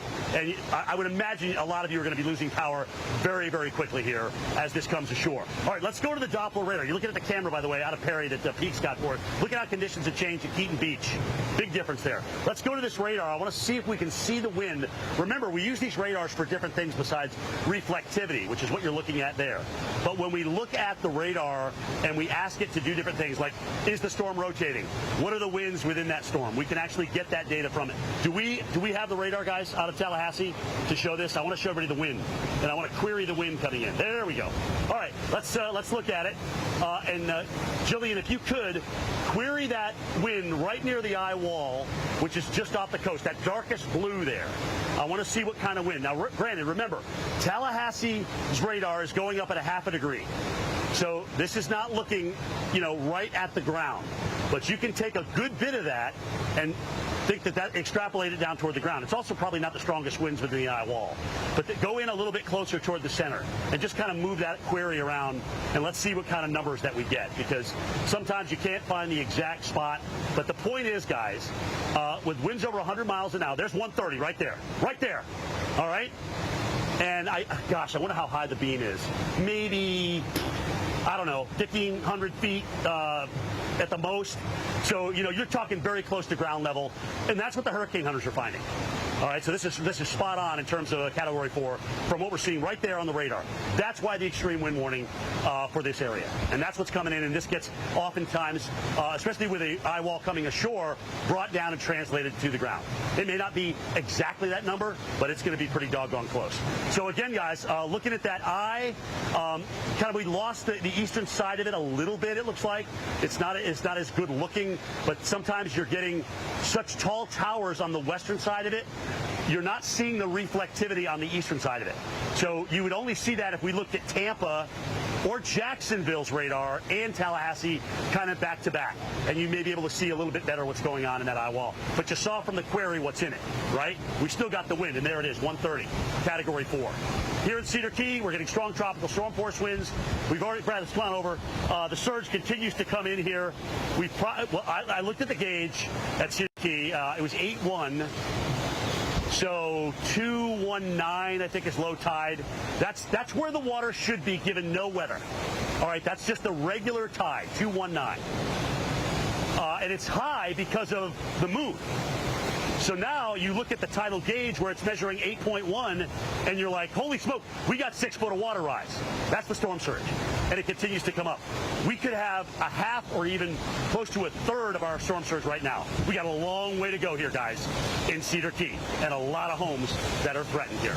All right, let's go down to Clearwater. Paul, like you, we're going to be soon coming out of low tide. You probably are already, I think. But that really doesn't matter in a situation like this, because there's such a push of water coming in with a major Category 4 hurricane. Yeah, Jim, we're about an hour past low tide here, and low tide was well above typical high tide, and now we're seeing the water rapidly rise. We've had to retreat from where we were before. This is now our second kind of movement, and we expected to do that because of the storm surge coming in. Again, we're about a half hour from official sunrise here, so here's the thing. As we head throughout the mid-morning, late morning hours, that's when the official high tide comes in with the full moon. It's going to be higher than normal, what's called a king tide, and then we have storm surge on top of that. So much of Clearwater Beach is seeing flooding. From the Gulf side here, we're looking, and then behind the camera would be the bay side. There's bayside flooding back there. Our crew is safe. We got high ground to kind of ride this out. And here's the thing, with this wind shifting now, pushing the water onshore, that's the storm surge. it's not going to go down. Even when low tide approaches late this afternoon, early evening, we're not going to see a big drop in the water. Now, we're on a barrier island, so basically just ride this one out. We're riding out, but all across the Tampa Bay area, there's so much water. There's so many people in Zone A, which was under evacuation, and this is the reason why. Yeah, you don't have to have a direct landfall. And this is completely opposite what happened almost a year ago with Hurricane Ian. We were on the north side, kind of the west side of the ice. We had an offshore flow. Water levels went down across the bay. Water levels are up and will keep going up as we head throughout the day. A low tide farther east of me into deeper in Tampa Bay. That is coming up now. So high tide continues to rise. Storm surge continues to come in. Yeah, even without a direct hit, we're going to see major impacts, major storm surge flooding all across this part of the Tampa Bay area. We have coverage of landfall of Cat 4 Hurricane Idalia all day right here on the Weather Channel.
All right, guys, very dangerous. Hurricane Idalia coming in, Cat 4, 130 miles per hour. This thing continues to roll on off toward the north and east, and as it does, we are expecting landfall here, certainly within the next hour or two, as it's closing in on the coastline here. Remember, Hurricane Center is going to put out updates every top of the hour.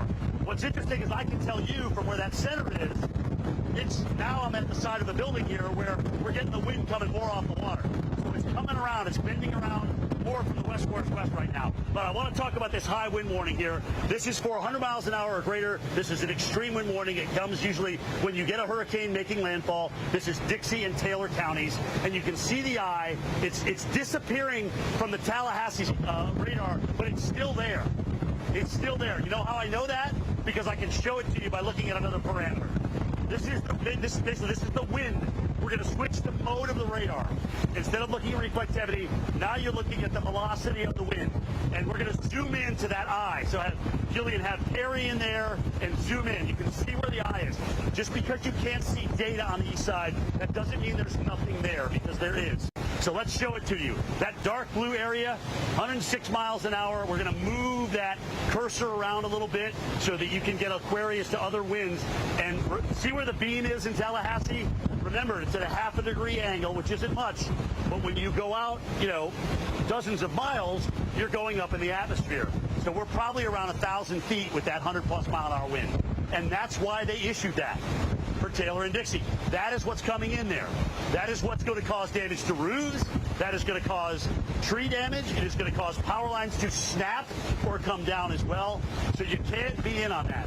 This is, again, looking at it from Tallahassee's radar. That's the best perspective on it right now.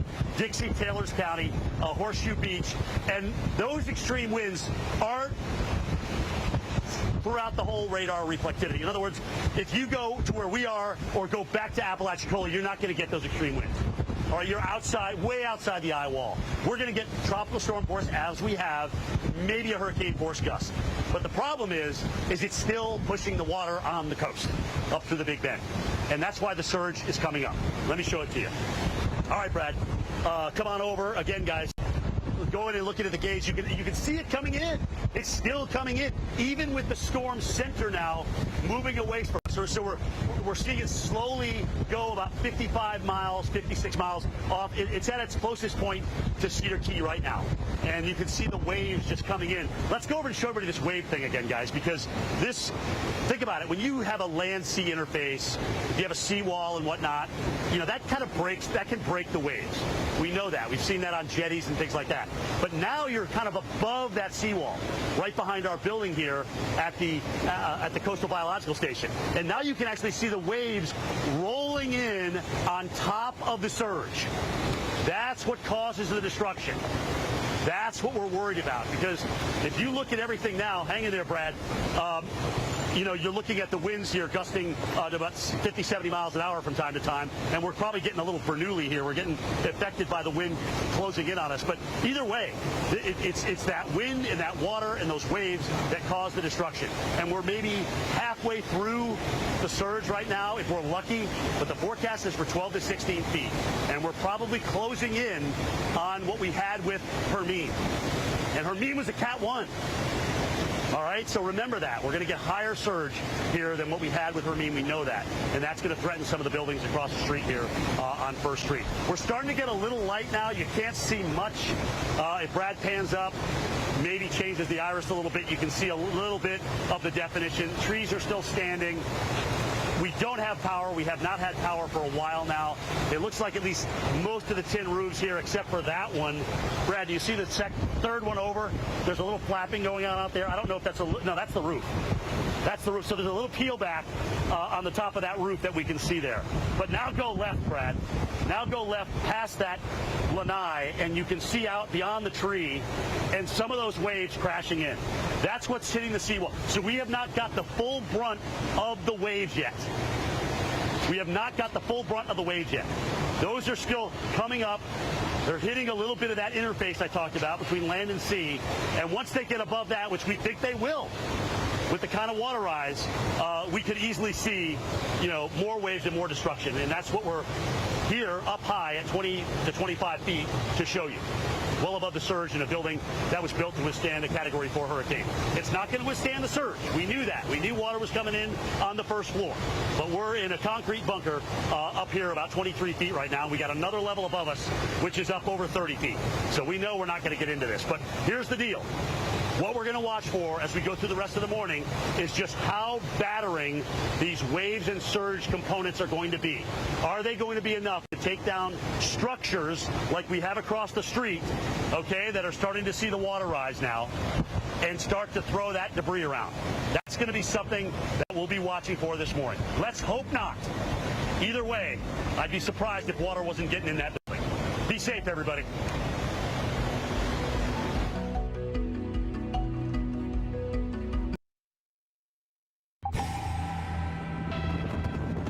Again, wind's coming around a little bit from the west-northwest now, where we're at.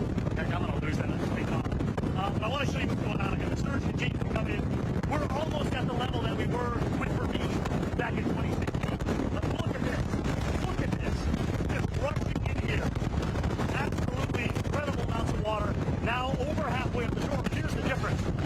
Because you've gotten away more from that land-sea or Gulf interface, now we're starting to see the waves roll in.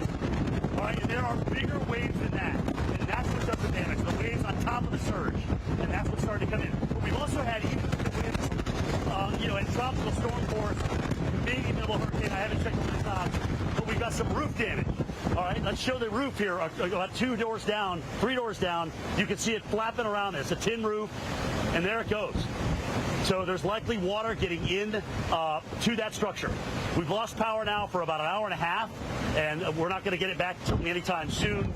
We've still got cell, which is why we're going to bring this. But we have decided to bunker down right here. We know we're surrounded by water. We know we can't be down and outside right now. So why not show you from above what a 10-foot storm surge looks like? This is a bunker here that the folks from Unionsport, Florida, here at their Nature Coast Biological Station, told us that we could use to show you guys, you know, what's going on here. And we felt, since we weren't going to deal with the eye wall as well, we were at a pretty safe location. I'm about 25 feet high right now off the ground. All right. If the water gets higher than we thought, we got another level above us. That's at 35 feet. So there's plenty of room to move our team in a concrete bunker that was built to withstand Again, nothing's stopping the water. It's coming out of the first floor. So we are in this building to stay until the water comes out of it. And just watching it come out and watching it roll through from the Gulf of Mexico as we continue to get more and more light now, there's still some really big waves on top of that. It is just going to continue to come up with these very, very strong winds around the backside of this hurricane. So we got the initial push. The gauge is going straight up. We're still about, I keep forgetting what time it was. It's 7 versus 7:50, but it's 7:50 this morning. That is our high tide. That is our high tide. So we've still got a little low tide, but it really, frankly, is irrelevant in the fact that, well, it's not irrelevant. You have an astronomical high tide, but the surge alone is going to overtake that. That's why we've got all this water rise. Right? So that's the point I was trying to make. But at the end of the day, you know, it's 3 feet difference in tidal gauge, but it's only 1.5 feet with what's going on with the movement. Hopefully that's going to save some of these structures. Let's look across the street. I want to show you what I'm talking about. Brad, we got some of these homes that are on stilts, and they're up pretty high. All right, they're probably up around 12 feet. Let's hope the water doesn't undermine some of that. It looks like some of the lattice on the decking there has kind of gotten damaged. It looks like that ceiling fan is also damaged on the top of that. The pink building right there. Water's definitely getting underneath, but that's why people build on stilts. Water's running right up across First Street here and up the next secondary streets, and it's the homes to our left that we're worried about. Look at how high that water is now. And even two doors down, Brad, is it on the deck? It's still too dark out, guys, unfortunately. But it could be on the deck down there. And unfortunately, you know, maybe coming in the building here at some point in the near future. So water continues to come up. Kate, where am I going? Kate? Paul, let's go down to Clearwater Beach. Paul, this is rocking and rolling here, buddy. This is big time surge. I got it.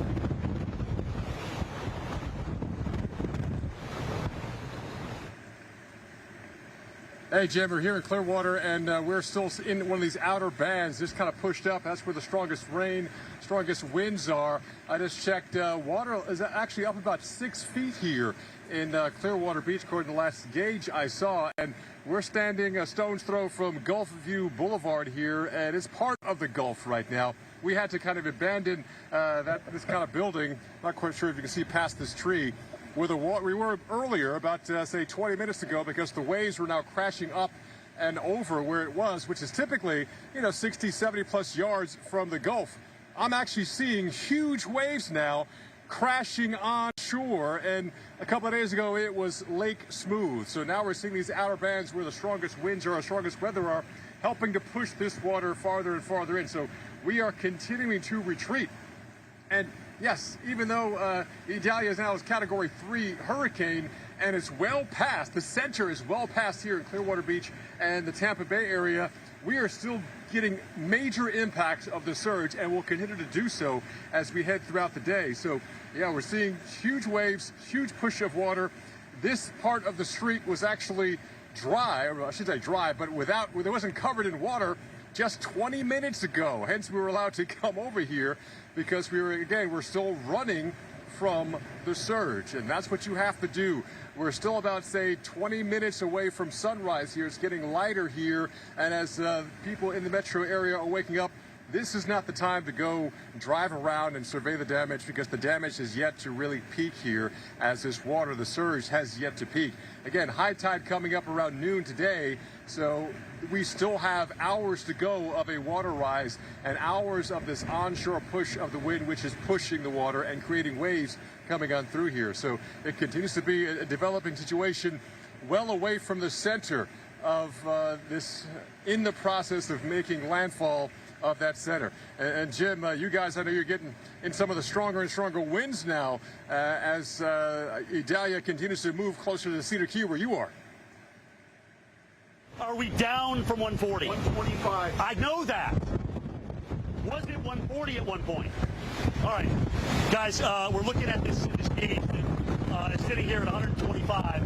miles per hour here now, so we're seeing the hurricane come down. I think the max was 140. So the point is it's weakening. It's weakening, but there's still extreme wind warnings out for areas around Perry. And look at this camera that we're watching the water rolling in. So this is a camera right in the surge. Horseshoe Beach. So this is where the storm's coming ashore. All right, this is up there in, I believe, Taylor and Dixie counties, where the storm is coming ashore right now. Is this Peak's camera? Or this is a static, okay, this is a static camera up there. I just want to make sure I get these right. And you can see what's going on here, guys. This is, if you look at this, does it not remind you of Ida? Okay, when it came ashore down in Fort Myers. This is exactly what happened. This water just literally came in an instant. But the difference is between there and here, they're going to get more wind. They're going to have a lot stronger wind here, guys, than what we had. And so that's, certainly something to take into account. But the storm, again, on final approach into the coastline right now. And here we are in Cedar Key talking about the storm. Fred, let's go over this roof. I do want to show you, that even with these winds, and they're not Cat 4, and not even close, but we've had some roof damage. You can see that tin roof flapping around there, off, about 2 houses down. The lanai to the left of that has had some damage to the screens. And now, if you look out, Brad, is under that little overhang. Look at the Gulf of Mexico here. Coming in to Cedar Key. And we are now at the point of the lead record, 6.1 feet. We are really close in terms of storm surge, but it's still coming in. And now with the storm moving to our northwest, the winds are coming around a little bit more west, northwesterly. But that's still pushing the water in. That's not going to stop. By the end of the day, we may see some sunshine here. But in the meantime, we're taking the storm surge. We have a long way to go before things get better. All right, going out toward First Street again. Again, I don't see any large debris. There's a log down there. Looks like it was from a palm tree, up the street here. This is right off First Street here, where the University of Florida Biological Center is. You can see the water just literally flowing right up the street. Right up the street here. Back. Yep. We're back out of the wind. There you go. Okay. And you can see again across the street some of these homes that are on the stilts, not threatened by any kind of water intrusion yet. But the ones to the left side, the ones on the left side are definitely threatened. A little bit. All right? They're definitely threatened. And if you go to that third house down, which is the white one, so you've got a kind of a aquamarine, then yellow, and then the white one, it looks like that water is now on the front porch there. And even to the left of that, another home where the water is coming up. So we'll see how much wave action gets in there. Structures in front of that are taking the brunt of the waves. But once we get back, across First Street, the water starts coming into that homes, especially with the waves. It's the waves that do the damage. It's the waves on top of the water rise that do the damage. And that's what we're worried about. We still got a long way to go here, guys, as we're watching this surge come in. We are completely cut off right now. And that's why we wanted to be up here about 25 feet to show you what's going on below with the storm surge coming in. All right, let's go up to Perry, which is where Reynolds Wolf is. He is not only going to take the storm surge that you're seeing on the water, but he's also going to take the strongest winds. Good morning, Reynolds Wolf. Good morning, Jim. I'll tell you what, right now we've seen conditions really change over the last hour or so. Heavy rain has been coming down right here in the heart of Taylor County. Now, to give you an idea about Perry, let's talk about location first and foremost. We're 12 miles away from the Gulf of Mexico. So in terms of flooding, in terms of surge, that's not going to be an issue whatsoever, as we are 40 feet above sea level, which is the great news. Now let's give you the bad news. Bad news is that we are right in the path of this monstrous system, and then on top of it, what you have in the surrounding area would be a lot of the things you see off in the distance, these real towering southern pines. We've got these beautiful live oaks. And keep in mind, with these pine trees, obviously they are in full foliage year-round. They're evergreen. But when it comes to the live oaks, they pretty much have their leaves for about 10 months out of the year. And as they do, keep in mind, these are almost like sails on a giant clipper ship. So when you have the strong, sustained winds, something is going to give. We are eventually going to have some tree damage. Now, again, some of these trees, especially when it comes to live oaks, have been here for more than decades. Some have been standing for centuries, but eventually we're going to see them tumble, possibly. And if that happens, you think about this region going from one point to another is not going to be difficult. It's going to be impossible. We lost power about 20 minutes or so ago. And with a situation like that, you've got to remember when power crews come back into an area, you've got a bit of I guess you could say a schedule that you have to deal with. First and foremost, you've got to clear the roadways, right? And then you have to bring in the new supplies. And that is going to be the biggest issue of all, trying to get stuff from one point to another when roads are going to be impassable. So a lot of these big things have been standing and facing all kinds of weather for centuries in the teeth of a strong storm. We're talking a Cat 4. When it comes onshore, obviously it will begin to weaken, but still enough to really test the mettle of these trees. Now, in terms of the surrounding area, people are urged to stay at home. When it comes to Perry's population of roughly 7,000 people, right? So it's not a major city, obviously, but still, it is an area where you have, let's see, basically halfway between Tallahassee and Gainesville. A lot of great people here. This is prime farm country, beautiful part of the world, no question, and a lot of people obviously concerned. So if you are in this area, the idea is just to be careful, stay at home, and know that you may be without power for quite a while. We had a pretty sedate evening last night. We had light to moderate showers that were coming on through, but really the full brunt of this just kind of switched over, I'd say, just past the midnight hour, and ever since then, we've had these bands of showers that have been coming on through. So what can we expect as we go forward over the next several hours? Plain and simple, you've heard us talk about this. Paul, we're going to send it back. Let's leave this location. We're going to go down again to the south. Let's go along the coastline to Paul. Paul is in Clearwater Beach at this hour. Paul, let's send it over to you. Hey there, Reynolds. Here in Clearwater, it's officially sunrise, about 10 after 7 right now, and we've had to retreat. In fact, Ben Trailer behind the camera, you can see the building across Gulf View Boulevard, which is really part of the Gulf right now. We were on the far side, the Gulf side of that building, and waves are crashing onto that building, which is about maybe 70 miles from the normal surf line. And now we're across the street. You can still see some of the sidewalk is a little on higher ground.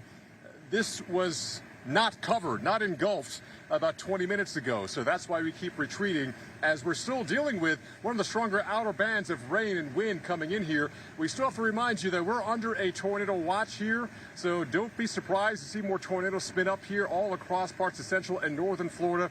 And in those stronger bands of rain are the strongest winds, and sometimes spinning up tornadoes, especially here on the Gulf. They can come from waterspouts and quickly spin on shore. And we've been dealing with some very gusty winds with waves of rain coming on through here, and those winds are still pushing even more of the surge onto us. So literally, if I step 3 more feet down here, the water is going to be up to perhaps mid-thighs. So you need to run from the surge. That's why we have kept retreating back from the shoreline here, as the shoreline keeps moving across Clearwater Beach. This is a barrier island, and we've been dealing with bayside as well as Gulf side flooding because of the storm surge, and we still have hours to go throughout the morning. It's close to high tide around noon, so we're going to still expect the storm surge to continue as our winds continue to come in from the Gulf of Mexico, pushing that water. I don't know if you can still see the waves kind of past this cut here between the dune and that building. There are huge waves out there crashing onto this very shallow and slowly sloping coastline here. And that's why much of the Tampa Bay area, because there's so much water around, is vulnerable to storm surge. Remember, this is a Category 3 hurricane right now, but these things do not have brakes. We're just taking the foot off the gas, and this thing is going to coast on shore with a lot bigger and more direct impacts closer to the center. But even this far away, we're still feeling the tropical storm force wind gusts, which are well over 150 miles from the center, and we're still dealing with the storm surge. Right now, last gauge I checked, over a 6-foot water rise already here in some of the markers in Clearwater Beach. And yeah, we're under a storm surge warning. We'll deal with high water all day long here, perhaps potentially even into Thursday as well. We got coverage all day long here on the Weather Channel.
All right, guys, Idalia coming ashore momentarily here, looking at it, the wave and the surge action coming in from Idalia at Horseshoe Beach. And look at it, this is a camera that's been placed out there, okay? There's nobody at that camera. And you can see how the surge is up and the waves are rolling in on the top of that. That's what you're looking at right there. And if you remember Ida, this looks exactly like Fort Myers Beach. Exactly the same thing. And we may have some similar numbers in terms of the surge, maybe a little bit less. But either way, this is why it's dangerous. This is why we want you to get out of it, all right? Be careful out there, folks. A lot of you are going to lose power because we have extreme wind warnings out as this thing comes ashore now near the Perry area. It's weakened a little bit, thank goodness. It's not strengthening on landfall. That's something we haven't seen in a while. But either way, you still got a Cat 3. You still got a major hurricane here that's about to make landfall, and that's why we had that extreme wind warning out in these areas. Look at those bands rolling in, affecting areas like Sopchoppy and Carabel, Tallahassee, the east side. Maybe some damaging winds and some power outages. By the way, we're at about 100,000 customers without power now. Now, you're looking, again, at the Horseshoe Beach camera. You're also looking on the left at our camera, which is where we are. We're at the University of Florida Nature Coast Biological Station, and we are up. We are surrounded by water, but we wanted to show you in this safe facility what it would look like out there at Cedar Key, and you're looking right at it. We are surrounded by water. This is the Gulf of Mexico that's come in. We're probably approaching what we had with Hermine in terms of the surge, which was 6.1 feet. That's the record. We talked about this yesterday, how we could potentially double that. All right. So as we watch the surge coming in here with an imminent landfall of Idalia, you're looking at also areas on these maps where the storm is going to go. So if you're watching us from Valdosta, plan on losing power. If you're watching us from the Savannah area, it's going to come ripping over to you a little bit later on. There you see the latest gauge height, 5.6 at Cedar Key. It's even come up on the east side at Fort Pulaski at a foot. And Apalachicola not as high at 1.8 feet because winds are offshore, but we're still getting a water rise. And I talked about that yesterday, even west of the center, because there's such a push of water that is coming up in this area. So we're seeing this surge component come in right now. We've seen it down at Clearwater Beach in Tampa, as Mike and Paul have talked about, and now Reynolds, again, is about to take the eye wall of this thing coming in near Perry. There's our outages. They continue to climb by the thousands in minutes because last time I checked, before I walked out here literally and started the shot, we were at about 100,000 customers. And now we're at 107, and it looks like Pinellas and Wakulla counties with the most at the present time. Again, guys, imminent landfall right now near Horseshoe Beach. All right, let's go down to Paul in Clearwater Beach and get an idea of how things are changing there. Paul. Yeah, the changing, we're getting over the outer rain bands here, pretty strong winds in here, and lots of little needle-like rain coming through, so the reason why we have the goggles on. But you can see that's looking due west towards the Gulf. The wind's coming this direction, so southwest, that's a push of the water here, and throughout the rest of the morning, as we push towards high tide about noon, we're going to keep pushing and surging this water.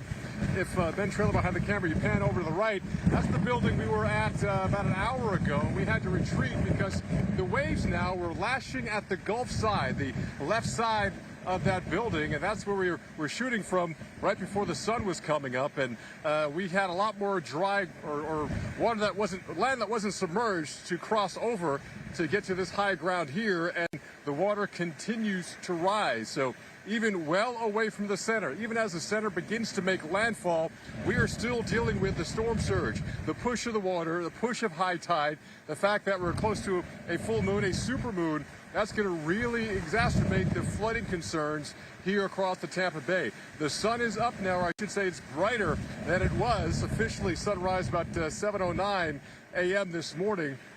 But we're going to see the water continue to rise. So if you're in your higher place, if you've run from the surge, stay there, because we're going to see water up in some places well through tomorrow. And we are not on the center or anywhere near the center. The winds will still push this water all day long, all evening long onshore, not just here across Clearwater Beach and the Gulf, but also we have Clearwater Bay, Tampa Bay. Many regions here are close to that water in that zone A. That's why the evacuation orders were given here. We're going to have a lot more power outages. Right now, we're fortunate. I still see lights on in all the buildings. All the street lights are still on as we speak here. But we're still dealing with these outer rain bands well away from the center. That's where the strongest winds are. And remember, tornadoes are also a threat as we head throughout the landfall and throughout the day because of Hurricane Idalia.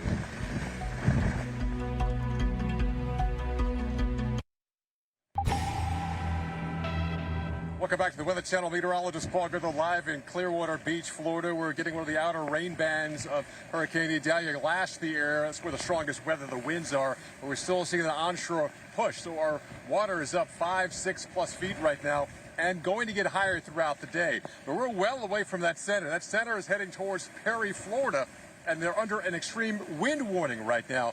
Let's check in with our storm tracker, Charles Peak, who is in the area. And Charles, what are you seeing? We're well away from the center, and we're getting buffeted with tropical storm force winds. What are you seeing closer to that center? Yeah, Paul, we have had times when the winds have just been tremendous. There's this flag in front of me. It'll almost be sideways. And right now there's a little dry slot that is pulled right in here, so it's calmed down just a little bit right at the moment. We're not far from the eye wall of this, just a little to my south. And conditions are going to continue to deteriorate here. Power's been flickering. You can see as I was driving around a little bit ago, we've already got tree branches, those types of things down, trash cans blowing across, and that situation is going to only get worse here. So I'm hunkered down with the protection of the building here and just seeing what comes here in Perry, Florida, Paul. All right, thank you so much. Stay safe, my friend, as you always do, but wish you the best out there in Perry as that center, the eye of Idalia and the eye wall gets closer and closer. Again, that's close to where the center will be. You got to remember the tropical storm force winds over 150 miles out from the center, which includes right here in Clearwater Beach. And by the way, this is just a word of kind of caution to people who might think about getting out, even well away from that center. Here's a piece of debris here, and you know, these things are put together with nails and screws. Now, my boots have an impenetrable sole. That's why I can still walk around here, but still cautiously. And by the way, this is salt water. That's corrosive. So if you're driving around, two things can happen: corrosion to your car and flat tires. And trust me, AAA is not coming out in this to come get you. So stay in your safe place, your high place, and ride this out. We have watched this water get higher and higher, and the high tide is still a couple of hours away, closer to noontime here. And in those outer rain bands, we're seeing the strongest wind, so that's creating wave action on top of the storm surge, which in parts of Clearwater is well over 5 to 6 feet. And the forecast was perhaps 4 to 6 feet, but perhaps we're going to overachieve that in many locations, and also is dealing with high tide coming on through here with some of the strongest wind and rain. There's still an ongoing tornado threat as well. So yes, I know you haven't been directly hit by a hurricane in about 100 years here in Clearwater, but you don't have to have a direct hit to have major impacts. Last year with Ian, we were north of the center, and we had a big-time offshore flow for much of the event. Still had wind and power outages. Wind is changing, an onshore flow now, pushing the Gulf, pushing the bay waters on land and into people's businesses and homes. We're seeing many homes here, many businesses on the ground floor getting water into that or close to it, because the road over here is called Gulf View. It's actually part of the Gulf of Mexico right now. And as far as we can see, we're seeing waves even past this dune line, which has been kind of cut up a bit. Huge waves as far as we can see here in the Gulf. Now, we do expect to see some sunshine, but we still do not expect to see the Gulf calm down for a couple of days here. When we first got here on Sunday and even Monday, it was lake smooth, the Gulf of Mexico. Different story right now, but we're still watching this water rise. We have higher ground that we keep moving back to because we expect this water to keep coming up. Winds are still increasing in those bands. We can still have more power outages. So yeah, we're past the center, but we're far from the end of the weather impacts here across the Tampa area as we head through the day. We have live team coverage. We have teams even all across the southeast, because that center keeps moving across Florida, into Georgia, into South Carolina, even North Carolina as well. and that wind field will continue to give a surge concern even on the east coast of Florida, the coast of Georgia, and even in the coast of South Carolina and North Carolina. So what you're seeing here should be a word of caution, because we are still well away from the center, and we're getting a big-time storm surge here in the Clearwater area. And just for example, I can still see the curb here. Past that, we get deeper and deeper, and maybe another 5 feet. I'm standing in maybe 2.5 feet of water. So the water continues to rise as we still have that storm surge coming up. 5+ feet and counting, and we're long from the peak storm surge here in Clearwater Beach. All right, guys, continuing to watch Idalia come in. Every camera we look at, whether you're here with us, whether you're with Paul, up here at Steinhatchee, where we've got the water coming in with the storm surge, or up toward Perry, which is where we also have the extreme wind warning for winds over 100 miles an hour there, coming in with the eye wall. All right, so big-time wind rolling its way through here, unfortunately, as this just continues to be an issue here with the storm coming ashore. All right, let's talk more about what we got here. We're out here at the Cedar Key, right here at the University of Florida Biological Center, and it looks like one of their tanks from the back has broken. We're starting to see debris now. We're probably close to a record surge, as we've seen in Tampa now at 4.18 in Tampa Bay. So record surge there, but you can see some of the debris that's floating around. But guys, as far as the eye can see, there is water. There is water under homes, obviously, where we have these stilts across the street. Brad, come down here and switch places with me. As we kind of look down where First Street, kind of you turn right there. If you could, you got to go left first. But Dock Street is on the right of all that. And everything's underwater here, everything. So this is very comparable to what we had with Hermine back in 2016 in terms of the storm surge. And the water is still rising from what we're looking at with the gauge. All right, winds are out of the west-northwest now with the storm getting close to shore, and we're going to take a look at that in just a moment, but I did want to show you where we're actually getting water into homes. So Brad's got to move around for a second, give him a second to readjust, and we're going to come over here and show you what we've got. So these are the houses that aren't up as high. They're not on stilts, but they're probably, 6 feet or so, 4 to 6 feet above the ground there. So as you look down from the aquamarine to the yellow to the white, you can see the White House actually has water up on the porch and is coming in the house. And look even farther down, the second white one, Brad. It looks like the waves are actually splashing up toward the lower part of that window. So there's definitely water intrusion there. Big time. And let's come around here. I'm going to switch places with Brad. He's going to show you this hotel we've been talking about. And occasionally you'll get even splash over from the Gulf of Mexico on top of the building. We've had some damage to a lanai, roof damage, a couple of homes down and through here, and just huge waves continuing to roll in here from the Gulf of Mexico. So just an incredible surge event, one where we knew we would set the record. The big question is, how high do we go from here as this storm continues to come ashore? All right, speaking of that, let's go to the radar, guys. I'm going to call an audible as you look at the cameras. In the bottom screen there, I want to call the radar up. You can see where the winds are. Tropical storm force on the coast. We've got about an imminent landfall. Zoom right in there, Jill. Let's just show everybody quickly what's going on there. It looks like we just about got a landfall, if we don't already. All right, my time is up. Let's go to Paul Goodloe, Clearwater Beach. Yeah, it's amazing, Jim. We're about to have landfall there, but we're still seeing some of the far outer rain bands still swirling in from the Gulf of Mexico. And look at the Gulf of Mexico. We're looking across Gulfview Boulevard, which is part of the Gulf, and look at the white caps here and how sloppy and choppy that is. Easily, 5, 6, maybe even 8-foot waves at times slashing on shore. And it's amazing where those waves are crashing now. Easily 70, 80 yards from typically where the edge of the water is. And that's part of that storm surge. Remember, we were dealing with winds gusting now over 50 miles per hour, sustained winds close to that 39, 40 mile per hour range. And that's tropical storm force winds, because those winds are over 150 miles out from that center, which is making landfall well north of us here in Clearwater Beach. So we're definitely seeing that push of water. We have been slowly retreating back from that with this surge coming in.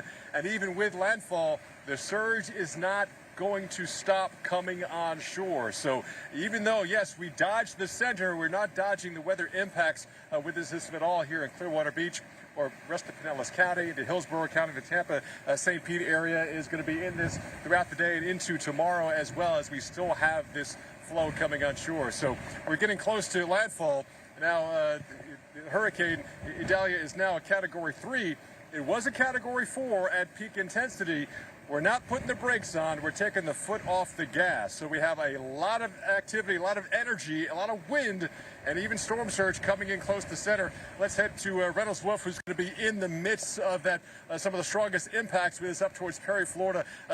Good morning, Reynolds. What are you seeing right now?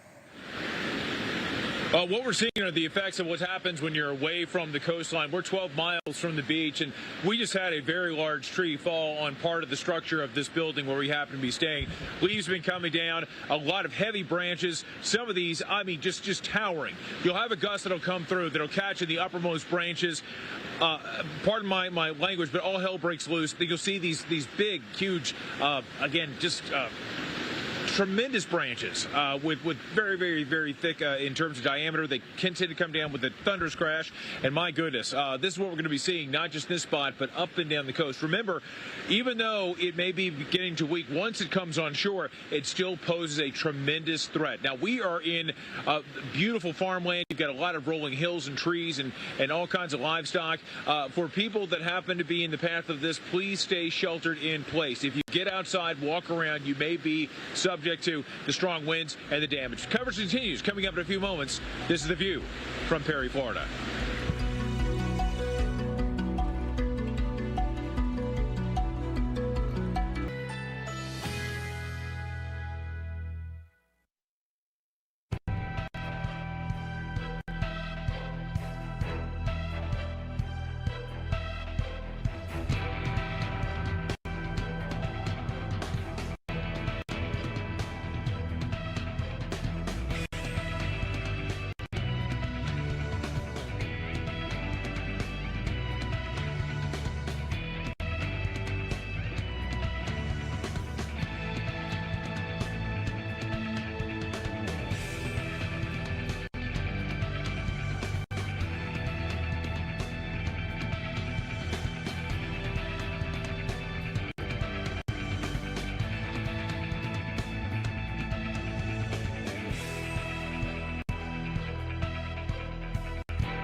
Hurricane Idalia coming ashore now. We have an official landfall from the National Hurricane Center. Keene Beach is the location. We're, of course, in Cedar Key, where we continue to see water rise, probably past the record now that we had back in Hermine from 2016. And we have water entering homes. We have some structural damage floating around here, and I'll show you that in just a minute. But first, let's show you the radar. We can actually show you this on radar this morning out of Tallahassee. And you can see where the storm is actually coming ashore. All right, and this storm comes ashore. It's where the center, remember the center point, actually crosses over. That's when NHC calls an official landfall, and that's what we've got right now at Keene Beach. All right, Brad, let's look down the street here. We've been showing you this all morning here, guys, as we continue to go past 6 feet of surge now. As far as the eye can see, we've got damage, all right? And you can see these homes here that we've been looking at. This is right down, I think, Dog Street. This is First and Dog. This is where 24 comes in. That is the only way in and out of Cedar Key. And until debris is removed and that water goes down, nobody's going anywhere, including us, as we're surrounded by water. But we actually planned for that. We planned for that. Again, guys, we'll show you in a little bit where the water is coming into homes. But right now, let's go over to Perry, Georgia, that is not only taking the storm surge, but also some of the strongest winds. These Cat 3 winds in Perry, Florida. Reynolds, over to you. My goodness, folks, it's one of those situations when you have a landfalling hurricane, you could just pick your threat, right? I mean, you got storm surge on the coast, but what we've been seeing here has been one tree after another falling down, some huge branches, damage to the structure we happen to be staying. And this yard, which was clear a short moment ago, we've had a lot of huge branches, some of these standing for more than a century, all at the mercy of this tempestuous system, which continues to onslaught much of the region. And this is going to be really the fate possibly for many parts of America, going from, say, my gosh, from Florida into Georgia into the Carolinas, maybe even Virginia before all is said and done. And I'm telling you, some of these trees, which have been here for well over a century, some of these live oaks have been around with lifespans up to 1,000 years. They are falling by the wayside due to these strong gusts. Here comes another one. And take a look at this video, too. It really shows what happened in terms of these gusts. When these concentric bands come on shore, they sweep their way across the landscape, and they catch what is ever in their path. And some of them have been these incredibly grand trees that are in full foliage. These gorgeous Florida live oaks, these southern pines, some other assorted trees. Again, one after another. And when you have one tree that breaks, snaps, falls, it collapses onto others. You've got the saturated soil, and then it's really just almost like a stack of dominoes where they begin to fall. Now, this is just one small sample of what we're seeing here. Now, imagine, here comes another big gust. Imagine what's happening on a lot of other roads, thoroughfares. Things are going to be blocked. It's going to be very difficult once this eye passes to go from another big snap, guys. It's going to be really difficult to go from one part of the area to the other. So this is going to be something that long after the storm passes, we've got days, perhaps even weeks, of trying to make sense of all that has happened here and trying to get things back together. But I'll tell you, the way it goes is you'll have a little bit of the eerie quiet. The wind begins to pick up, and then you have this loud snap. It's almost like a gunshot or artillery fire, and then I'll be honest with you, I've been doing this for 3 decades, and it just raises the hair on the back of your neck, and we're just thinking, my gosh, where in the hell is the next one going to fall? And they have been coming down, stacked everywhere. In terms of vehicles and things, we've got one vehicle that is parked there. We're trying to think, where is a safe place? Well, really, there isn't a safe place. One spot is as good as the other in terms of these falling trees and these branches, because it's at the mercy, the fate of this system, which continues to crawl its way on shore. Another thing that we need to talk about, and folks, sorry for throwing so much information at you, but when the system comes on shore, you're going to see at least the intensity begin to slowly drop. Do not let your guard down. This is a time where, when these landfalling systems come on shore, you often have tornadoes. That's right, tornadoes can form in these bands that move on shore. Now, unlike some of the tornadoes you'll find across Central Plains, these tend to be smaller, they are weaker, but the problem is they can still cause loss of life, and they can cause all kinds of damage, so you've got to take them seriously. That situation that we have here, we're going to send it back down to Paul in Clearwater Beach.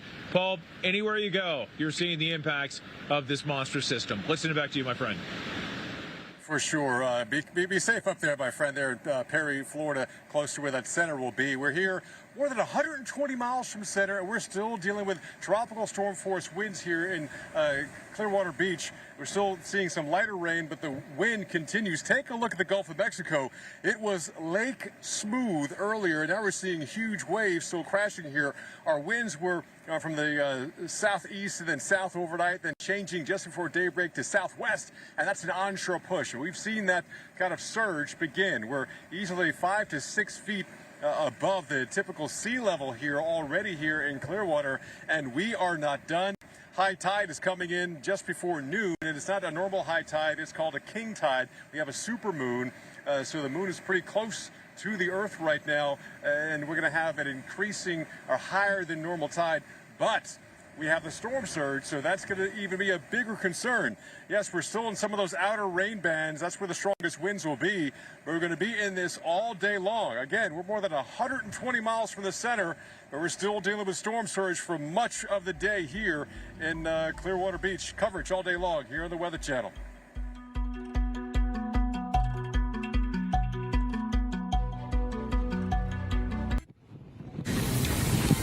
Continuing coverage of major Hurricane Idalia coming ashore now at Keaton Beach, the official word from the Hurricane Center. Again, right near the Perry area, west of Steinhatchee. These areas continue to get it as they're moving off to the north with a tremendous amount of storm surge. Pretty much in the entire Big Bend, has a huge water rise right now. And even here, where I'm at in Cedar Key, we now have the record, 621. All right, 6-1 was the old record back in 2016 from Hermine. Now we've set the record at 621 here at Cedar Key. Let me show you what that means. Right in through here. Brad's going to look again down the street. And the water's still coming in, by the way. And we can tell, by the way, it's kind of rolling in off the ocean here. So we still have not seen a decrease in the rise. That's looking down Dog Street. As far as the eye can see, we've got water here. Brad, look down First Street again at the homes, because you can see not only water coming up to the porches, and in some cases on the White House, the first White House and the second White House, over the top of the porches. But notice how the debris, it looks like some docks, have actually just stopped there. So they're getting caught, if you will, on power poles and, you know, some of the structure that lines the first part of the home. So the two homes, the farther down you go the street, that's where we've got not only waves splashing up against the house, but it looks like certainly water intrusion here. Brad, come around this way before we pivot to the right. I want to show everybody the Gulf of Mexico here. We're actually almost rain-free right now. There's a little drizzle coming down, but this is the water coming in. All right, and you can see it with this little hotel just, you know, to our, you know, kind of the lower side of the building here, just to our left. The water has come in and almost rolled to the top of that first little overhang, which is incredible. We've actually had door damage on this first door, Brad. You can see what looks like the framing that's actually come out now. So that's the door. So there's water easily in to that first room there. So there's structural damage. All right, we're going to pivot around quick and go up to Perry here in just a second. But I wanted to show you kind of case in point how water, you know, as far as the eye can see here, guys, this is what we've got. Water out, still coming in, still rising here. We're going to go above the record, which is currently at 6.21 at the latest reading. That is the new record for storm surge here in Cedar Key. A historic storm, to say the least. All right, the area dealing with the worst of this now, the eye wall and the surge, that's the Perry area. That's Keaton Beach. Let's go up to Reynolds Wolf.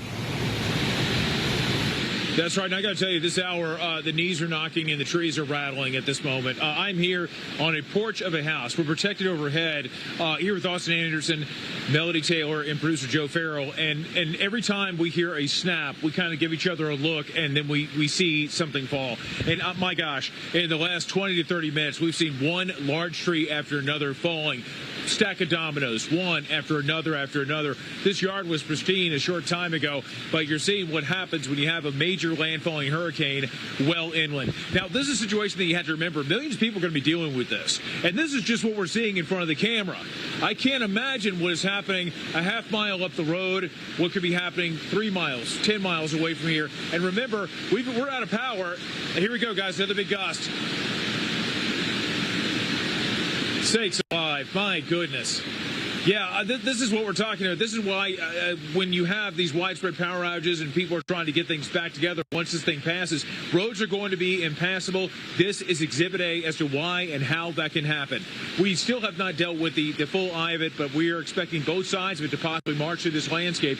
It is a landscape transformed in a matter of minutes, in some cases, a matter of seconds. Austin, I don't know if you're able to get it. Austin Anderson, the man behind the camera. If you get some of the top branches of some of these trees off in the distance, some of these trees, I walked over by some of them. You can't even put your arms all the way around the very bottom of them. These trees have been here for well over a century. And if they could tell us stories, imagine the tales they would tell.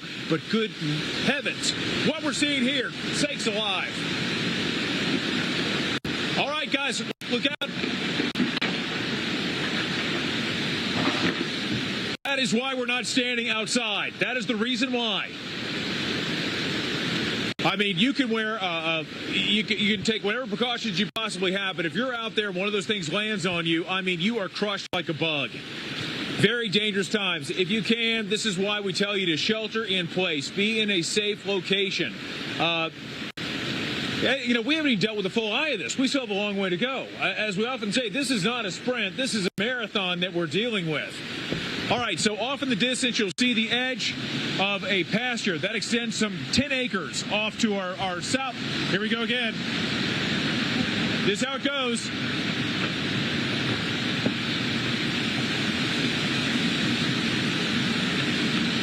When you have one of these gusts that comes through, it's like time slows down. Another one, we hear, here you go, you have that distinctive crack, that big boom. Now, in terms of outages, we have thousands. I believe about well over 10,000 outages.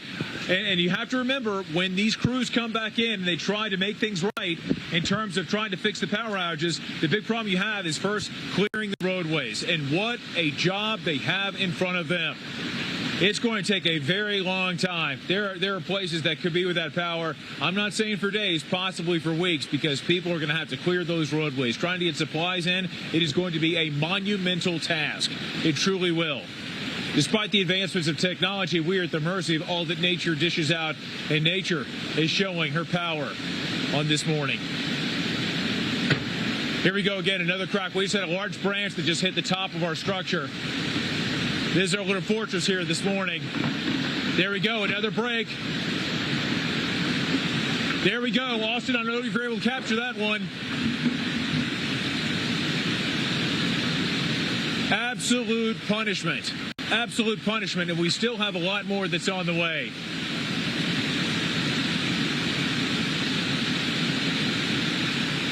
Folks, I am paid to speak, but I'll tell you, there are times when you're just speechless, when the words just do not arrive, when they don't come. This is one of those times. Goodness gracious, nature can be so incredibly beautiful, but at the same time, it can be devastating, and that is what we're seeing dished out on this early morning. This was a system born in the tropics, swimming its way through the Gulf, now reaching our shores, and this is what it's bringing. Minute by minute, hour after hour, this is going to continue its inexorable march across parts of North Florida. Fate brings it into Georgia. The winds carry it into the Carolinas. You're going to want to stay with the Weather Channel for continuous coverage. This is the reality that so many people are going to be facing. Testament that a story, when it involves these hurricanes, does not begin or end at the water's edge. It is well inland. Just insane, the devastation, the power, the ferocity of all that is happening here. There we go, more branches. All right, I believe, I'm having trouble hearing, but I believe that we're sending it to another crew. Perhaps it's Paul Goodwill, Hope again in Clearwater Beach. Paul Goodwill, let's send it to you, my man. Paul, this is incomprehensible what we've seen happen here over the last half hour to 45 minutes. Let's send it to you, my friend.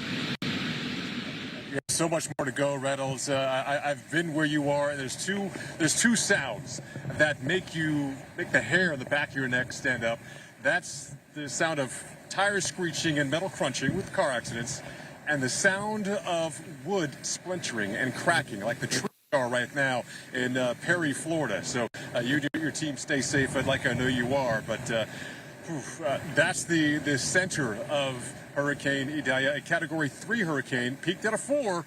No brakes, just no gas now. It's winding down. Here in Clearwater Beach, we are 120-plus miles from the center of the strongest winds, and we still have an increasing storm surge here. Behind me is Gulf View Boulevard. You can't see it because it's part of the Gulf. Gulf water, that's salt water now coming in from the Gulf. And you can see the huge waves crashing between the dune cuts. But as Ben Trailer keeps panning on to the right, you can see the huge waves between the dunes. We keep going past this little beach house. We started the day there when the sun was coming up. The waves crashing on the stairs ran us out of there. We had our fallback plans. We're now in the fallback location. But keep panning to the right of that house. You can kind of see between the light poles, the palm trees. That's Pier 60. If you know Clearwater Beach, you know Pier 60. And when we started here on Sunday night, Monday morning, you had a good maybe 15 feet between the bottom of the pier and the top of the Gulf of Mexico. And let me tell you, it was lake smooth. It's small, windless lake smooth on Monday. And now we have these huge waves crashing at the bottom of that pier here. So last measurement and gauge I saw were over 6 feet a rise in the water here in Clearwater Beach. The storm surge warning was for 4 to 6 feet. That was down from 4 to 7 feet. That forecast changed last night, but to see maybe a 7-foot storm surge, maybe more, is still on the table here. Again, that's a forecast, so to be close to or just over that is expected, and we still have high tide to come. So as we keep talking about how every hurricane, every tropical storm is unique, is bringing unique weather to where you are. Here, the Tampa Bay area is going to be storm surge. We still have the gusty winds coming in with the heavier rain showers. Now we're seeing light rain, but even up to the sky. We're going to see more blue sky. We're going to see some sunshine, but in a very unstable tropical atmosphere, we're also going to see some rain showers, some thunderstorms, some of the gusty winds. We're still dealing with wind gusts well over 50 miles per hour, sustained in that 30 to 40 mile per hour range. And again, we're 120 miles away from the center. So that's how wide this weather field is, especially south and west. And southwest is the wind direction will be dominating us for the rest of today. That's going to keep pushing the Gulf of Mexico waters, not only here in Clearwater Beach, but into Tampa Bay and into land in Tampa Bay, hence the evacuation order. So don't think, oh, okay, it made landfall, let our guard down, we can head back out. We are far from the peak of impacts across this part of Florida. This is not a Hurricane Ian at all. In fact, Ian had an offshore flow and a draining of the bay for a good chunk of the event. Different storm, different year, different impacts. So we are still dealing with oncoming shore, oncoming water, rising water here. You got high tide about noon. That's going to be a king tide as well. We're also dealing with the water increasing and pushing water farther north than we are. Let's head to Jim Cantore, who is in Cedar Key. And Jim, you guys escaped the center. But yeah, now we have a landfall, and you too are seeing your weather getting a little more interesting now. Well, Paul, what's interesting is we still have a push of water, so we're not done. We're at 6.5 feet, which is a new record here for Cedar Key out of any storm. When you think about the storms that have plagued this area, that's a really big deal. Here's what it looks like. This is 6.5 feet and climbing storm surge. It's come into this hotel, knocked a couple of doors off. We've seen those go floating down. We've also seen some of the lattice break loose of some of these homes. Look, there's water in homes. The white homes are definitely dealing with water inside.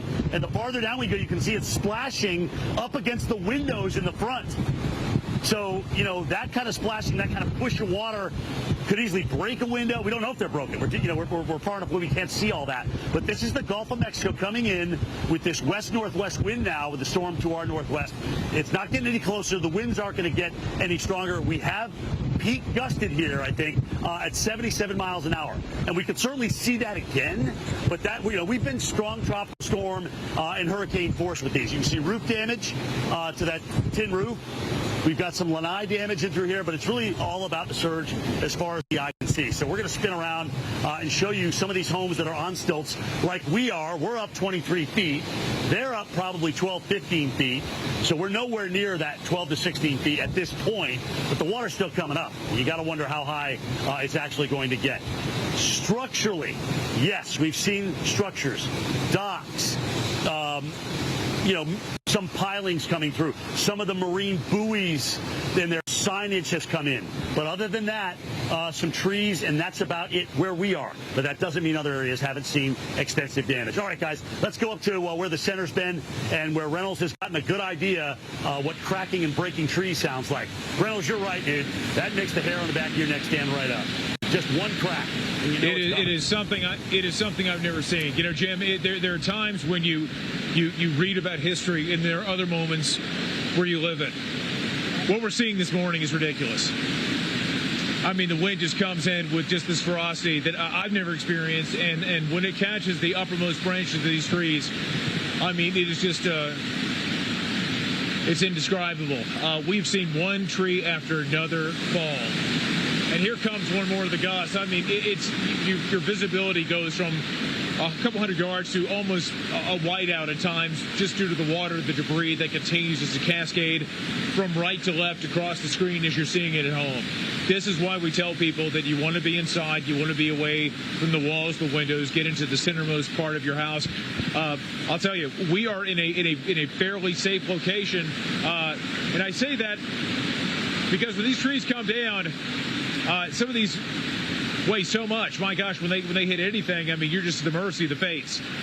We are in a very strong structure right now, but we've been seeing these trees. Some of these been standing here for just eons, for a very long time. The wind catches them. One will snap, one will break, and when you hear it, it sounds like a boom, almost like cannon fire. It splits, hits another tree. It'll get caught in another gust, and then just falls to the wayside, one after another after another. Unbelievable, the sheer power of this system. Roads, I would imagine this hour, are impassable. Here's the reason why. Although this is what you're seeing captured by Austin Anderson's camera, know that we're seeing a lot more of this throughout much of the region. This is going to be the story for you in North Florida, into spots like South Georgia, into South Carolina, North Carolina possibly, into the Outer Banks and beyond.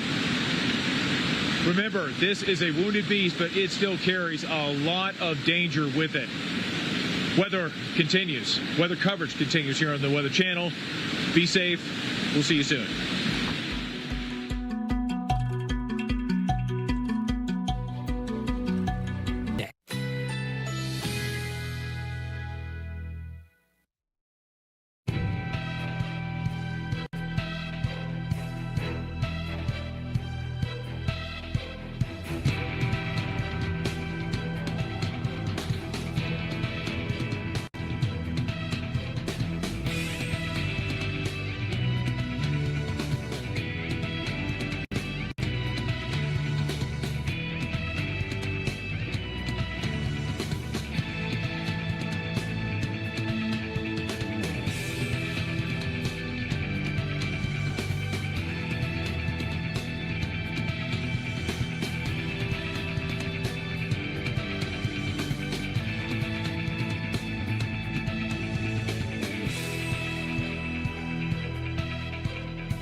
Welcome back to continued coverage on the Weather Channel. This is the view in Perry, Florida. This is US 19 and Ash Street. You see the thoroughfare.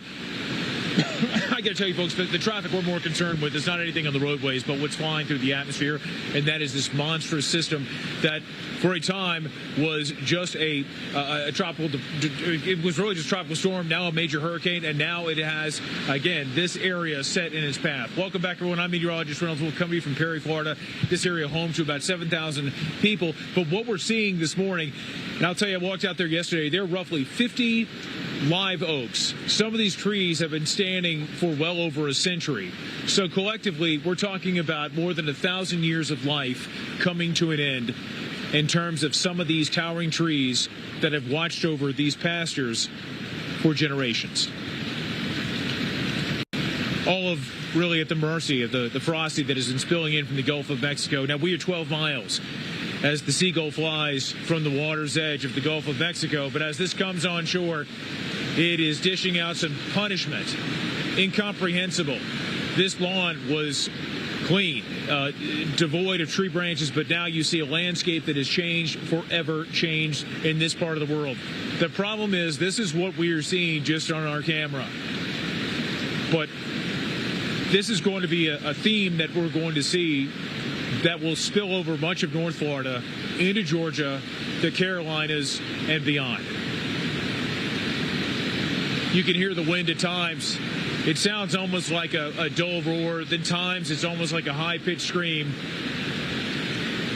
The trees dance, they toss, and then you'll hear a snap, and one falls into another, and it is just a kaleidoscope of hell. Things just fall, and they come with a thunderous crash. We had part of a tree that fell just to our immediate right. Austin Anderson's the man behind the camera, narrowly missing one of the vehicles right there. There really is not a safe place to put the vehicles right now. There really is not a safe place if you happen to be outside. You're just at the mercy of the fates. When one of the bands comes through, it is blinding at times. And you'll hear a snap, you'll hear this loud, incredible thunder crash, and then sometimes it's a boom, almost like artillery. And I mean, it just gives you goosebumps, and you just kind of hunker down the best you can, and then you just wait for it. It being the collapse of one of these grand trees. Another pop right there. I'm telling you, our heads are on swivels this morning. I am here with Austin Anderson, who is a grand photographer who's dealt with even more storms than I ever dealt with in my life. You've got a veteran producer in the case of Melody Taylor. You've got Joe Farrell with me. And it is something anytime you see one of these trees fall, we just look at each other with wonderment. It is just horror that we're seeing right now. and we've got more to come. And this is still going to be affecting many people. Remember, it's more than just a hurricane, folks. You've got the threat of flooding. Could have some tornadoes that could be in these bands as they come their way on shore. It is a story that keeps on going. Remember, going to say it again, it's a marathon, Jim. It is not a sprint. We're going to send it back to the shore. We're going to go back to Cedar Key, where Jim Cantore has been staying with his crew. Sakes alive, man. I've never seen anything like this, what we've been dealing with over the last several hours. So send it back to Jim. Yeah, I mean, I think you put it incredibly well, Reynolds, when you talked about the fact that you've got something that gives you so much shade in the hot summer sun, goes through generations of families, and all of a sudden you get a landfalling hurricane and crack, bang, boom. Those limbs that gave you so much wonderful life are now gone. I mean, that's the problem. Well, guys, we've gone from the Hawaii fires out here to Idalia's storm surge, which is now record-setting at 6.5 plus feet. This is higher than her mean, okay? Higher than her mean. You can see the damage to some of these homes that aren't up at least 15 feet. And as you go down, from the aquamarine to the yellow to the white, you can certainly see the water, which is splashing on up and through here. But, guys, there is water as far as the eye can see. And right now, we do know that the water's coming in. So we're not done with it yet. Even though the storm has come inland, we still have that west-northwest wind. And as long as it stays up, it's going to continue to push the water. So even at times where we have rain-free skies, there hasn't been a lot of rain here.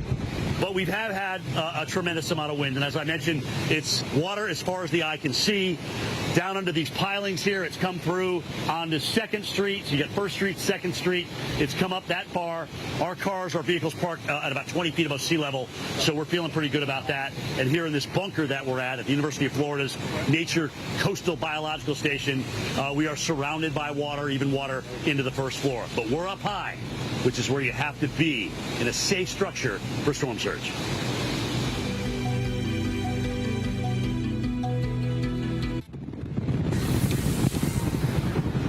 All right, guys, looking live at Greenville, Florida right now. It's about 40 miles to the west of Tallahassee.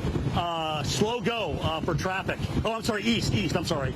East of Tallahassee, wind gusts, again, with this thing, about 85 miles per hour, where they are in that western eye wall as the storm heads toward Perry, which is east of Tallahassee, even farther east, and even some road flooding. Very, very heavy rain with that western eye wall band right now. Very, very heavy rain. That seems to be, one of the bigger issues. I have not seen yet, and that doesn't mean there haven't been, any 100-mile-per-hour wind gusts.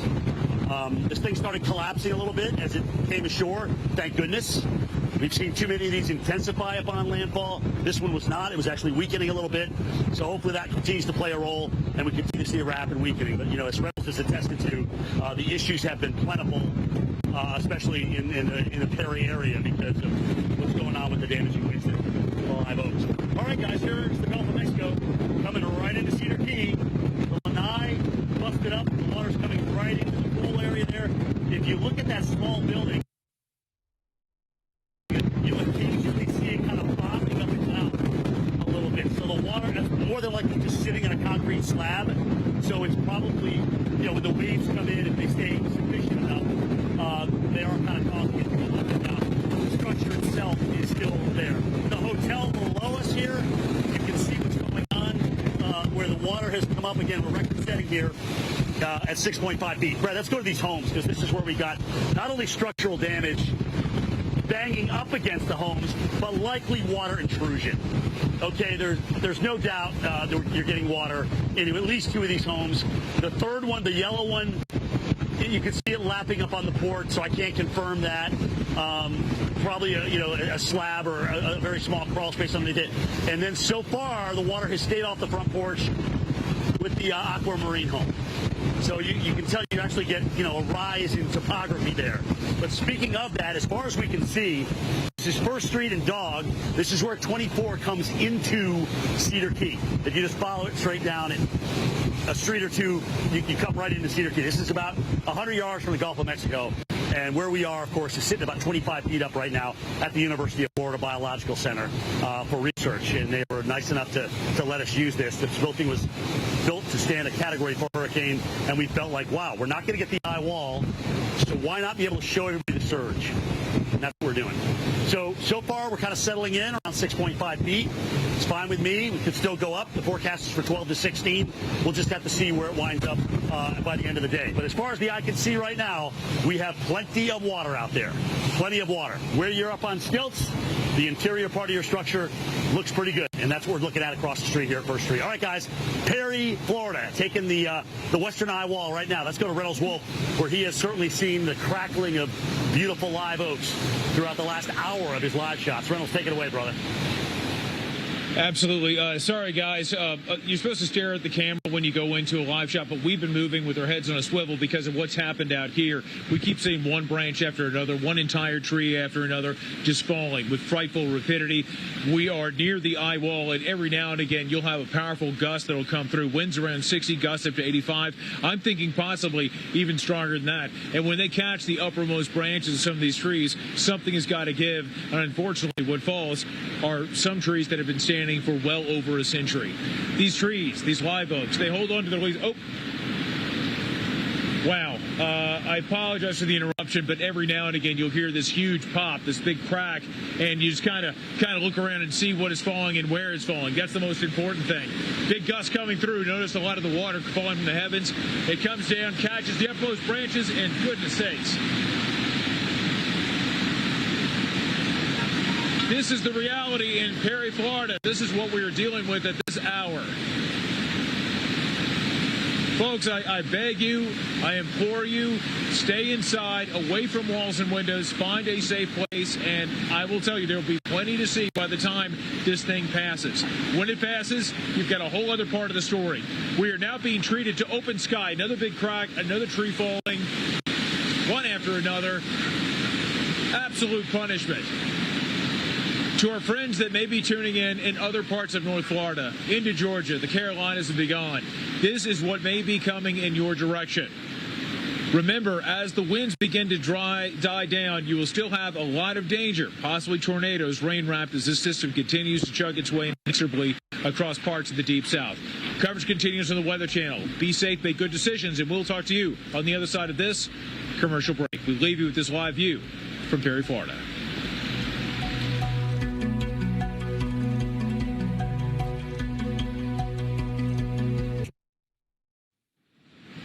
Live images. Well, actually, this is moments ago in Perry, Florida, and this is a view from Charles Peak, Weather Channel's Charles Peak's vehicle, and you are seeing a landscape that is forever altered, compliments of this massive system which continues to track its way across much of Florida and into Georgia eventually, and possibly the Carolinas and beyond. What a morning it would be. The common salutation is to say good morning, but nothing is good or grand about this. We are seeing just wanton destruction from the system that is emerging from the Gulf of Mexico and continues its march at a blistering pace across parts of Florida. Hello, everyone. I'm Reynolds Wolf, and I am with the Weather Channel, and we are seeing just these trees that are just being tossed one after another. We arrived here yesterday, and this was a gorgeous grove of trees. What you're seeing are Florida live oaks, and life begins as an acorn sprouting up from the sandy loam. These trees have dealt with heat waves. They've dealt with cold snaps. They've had wildfires in the area for year after year, decade after decade, in some cases century after century. They've withstood everything that fate and nature and destiny would dish out. But this morning, things change, compliments of this system, which continues to unleash its ferocity on this landscape. We're now seeing a bit of light right now. I mean, just as we were speaking, we are seeing the colors begin to evolve. And we may be experiencing part of the eye. I think we're actually getting some light that is beginning to come in. Now, there's a very good chance we may actually see conditions abate for a moment. Then the back half will come through, and then we have winds begin to switch. So trees that have been compromised in one ways by dealing with this is the constant battering, punishment of the wind, could deal with winds then pushing from the other side. So although it may have been able to withstand so much, the end game for these storms, the end of life, may come in a matter of seconds, perhaps minutes, perhaps hours. Much of the canopy, which was reaching up to the heavens, now covers a lot of the roadways. And going from one part of Perry, Florida to the other is not going to be difficult. It will be impossible for now. But although the story right now is in parts of Perry, it is much grander, much larger than that happens to be. This is Charles Peak's vantage point. This is what we're seeing now, a full image of Charles Peak's camera. And again, Charles is a veteran in terms of dealing with these stormy conditions. Folks, I implore you, I know there's a lot of curiosity of getting out there and seeing what's happening. You want to wait for this to begin to move out before doing the same thing. Please be extremely careful out there. Take all precautions. Get to that safe place. I will tell you as we go forward, what we're also going to have issues, not only in terms of transportation, but communication is going to be next to impossible, because I can only imagine the damage it's going to do in terms of some of the cell towers. So naturally, there's going to be a lot of frustration. Say, for example, you're tuning in from, say, Redondo Beach, California. Maybe you happen to be in, say, Acworth, Georgia. Maybe even, say, Kennebunkport, Maine. You're trying to reach relatives here and you can't. This is the reason why that's going to be impossible. In terms of power, we've lost it, and I would expect, Jim, that we're going to see more power outages all over. Jim, you've been with that power for quite a while, and I know that the staggering thing, I saw your images at your location a while ago. It is it's incomprehensible to see that rising water and know that we've got a long way to go yet. Back to you, Jim. We do. You're not moving. I'm not moving from where we are, guys. We're dealing with the storm surge here. Even though the storm is way up now, near Perry, and you saw Pete's camera, I mean, they're getting crushed there. That is the western eye wall of the hurricane. Maybe Reynolds, maybe slightly east of there in a little bit of a lull as this thing starts to collapse, but it won't be a clear eye by any stretch of the imagination. 6.7 is where we're at. 6.7 feet. That's a new record here in Cedar Key for any storm. And it's Idalia's, all right, which if you start saying it fast, you're going to get screwed up. Idalia is how you say it. Down the street, there's Dog Street right here at first. We've got water as far as the eye can see. And notice, again, guys, as we come to you with a few more shots here, you start to see more and more debris kind of floating around, whether they be pompons, parts of docks, 2x4s. We've had some containers come through as well. I'm kind of amazed that these kayaks under this one home are still sitting there. So they're probably not only kind of floating around, but they're tied up. All right, so there's probably a tie-up where it's holding them right there. So they're obviously going to float unless they fill with water, and then they may sink a little bit. But as far as the eye can see, even down at this hotel, look at the first floor. There's 2 floors here. One has a porch, the other one's down on the ground. That's where it is boarded up down there. Some of the boards have stayed, some have gone. But again, kind of that debris, that same signature where, the debris is just sitting around. We are surrounded by water here at almost 7 feet here at the University of Florida Biological Center. And this is a fortress here that we are lucky enough, they gave us permission to broadcast from, because we knew we would be high enough and we knew we wouldn't get the eye wall. Brad, come here. We only got 15 seconds, but down the road, somebody is in a boat. Somebody is in a boat here.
We are 12 miles away from where sand touches water. My goodness, but we've got the ferocity of this system which escaped the Gulf of Mexico is now roaring through Perry, Florida. Hello, everyone. I'm meteorologist Reynolds Wolf. You're watching the Weather Channel and continued coverage on the system that we've been following for days and days. And right now, what was conjecture has become a reality. We're now seeing it make its way across much of the region. And we have seen a grove of trees, which collectively has stood for thousands of years, being tossed to the wayside due to this immense system. Indescribable what has occurred here. One branch after another that has been reaching up, yawning towards the heavens, has been falling just one after another with just unbelievable, frightening rapidity. Yeah, you look at any direction and you'll see something that has never been seen before, at least with my eyes. And I've been doing this for 3 decades, but man, just seeing the absolute torment this grove, this landscape has been treated to is unreal. Power's been out for hours. It may be out for weeks. One of the reasons why is because of the power of the storm, which has been coming down, is blocking roadways. And our vantage point, we possibly can't get out. And going from one part of the community to the other is difficult because roadways are going to be blocked. Some of them are small branches, but some of them just immense trees. I went out to the grove farther towards the road and was actually trying to reach my arms all the way around these trees. These are far bigger than that. Again, they've been here for a very long time. Some of them just seem timeless, guarding this landscape, dealing with intense heat, at times wildfires. You've got cold times, but now what we're dealing with is something that, well, certainly has the metal to knock some of these trees down. And this is what we're seeing just in our vantage point. Imagine what is happening beyond the lens of this camera, beyond this field of vision. It's a story that does not begin or end at the water's edge. This is what we talk about when we mention that a tropical system is not just something that you deal with right in the water, where land touches water. Charles Peak has been moving around parts of Perry, Florida, too, and this town of 7,000 people has been treated to more of this, and we still have a ways to go. What's interesting is we keep seeing the light evolve. It'll go from very, very dark.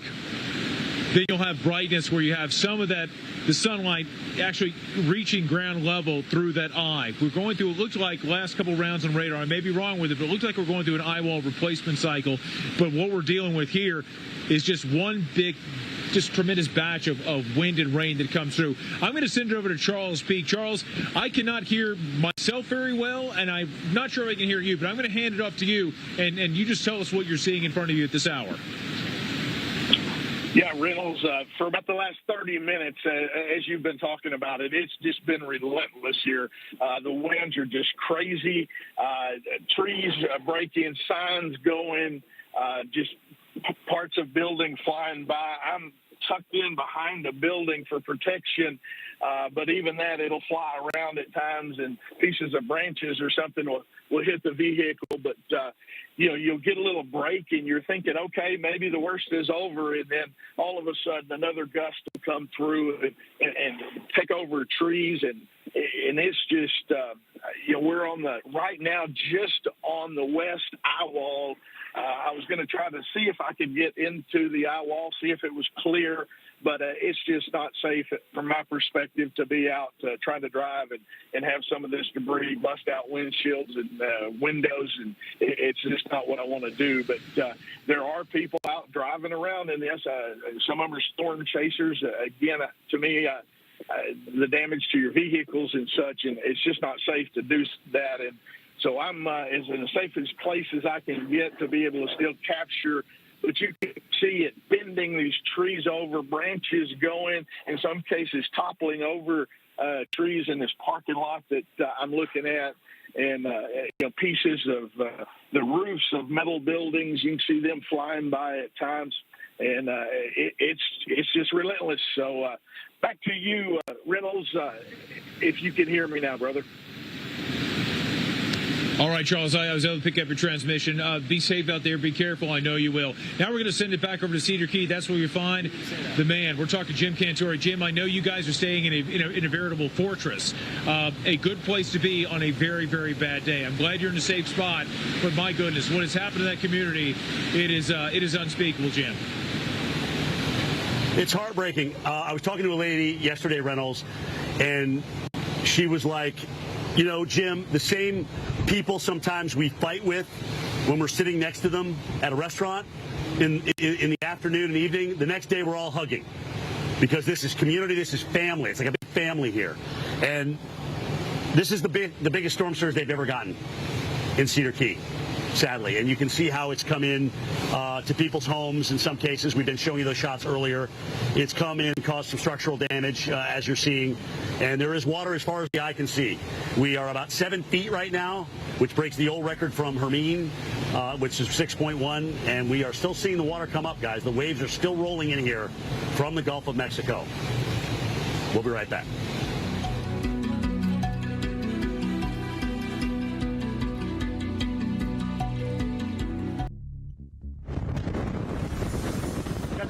Coverage of Hurricane Idalia coming ashore at Key Beach probably about an hour ago.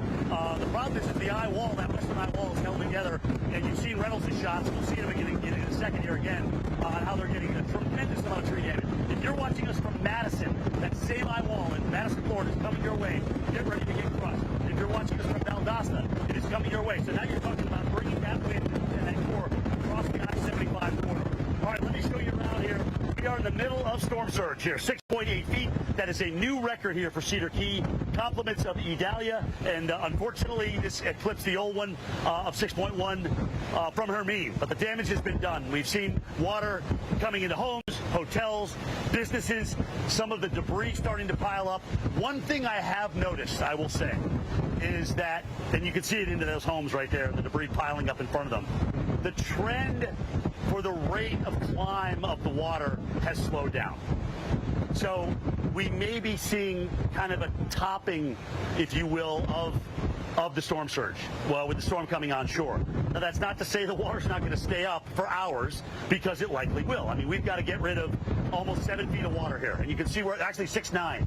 Just got a new reading, 6'9", coming in. And look at Clearwater Beach. All these areas down through Tampa Bay, not seeing a lot of you not seeing storm surge like this and still keeping power in many, many years. And you can see even on the southeast coast over toward Fort Pulaski and also Fernandina Beach, the water is coming up. And notice even Apalachicola and Pensacola has a storm surge. And you're like, Cantore, that's impossible. The storm went to the east of them. No, it's not, because it pushed all this water out ahead of it. So it's not as high, it's not as dramatic. But we talked about that yesterday, how you've got such a push of water. It's coming in even with an offshore wind. You can see roof damage here as Brad continues to pan around. And really water, as far as the eye can see, out here as the Gulf of Mexico continues to come on in. Let's look at this debris one second. This is one thing I've noticed about this little debris pile, Brad, right out in front of us here, is it's kind of coming into this parking lot here. And it's actually come from the First Street sign, which is inland more, back out toward the Gulf. So are we starting to get kind of a turning and a swirling of the water and the debris now as the surge may be topping out from what we see? And that'll be something to watch. Either way, guys, water as far as the eye can see, a historic storm surge here in Cedar Key, Florida. All right, who's taking the western eye wall? That would be Reynolds Wolf up there in Perry, who has been describing... Yeah, Reynolds Wolf has been describing what we've had up there with breaking trees, live oaks that have gone through generations of families and provided shade. Reynolds, one of the things I noticed about your shot was how you went from literally an overcast canopy of trees to now like a big hole off of that porch where the sun will now come through.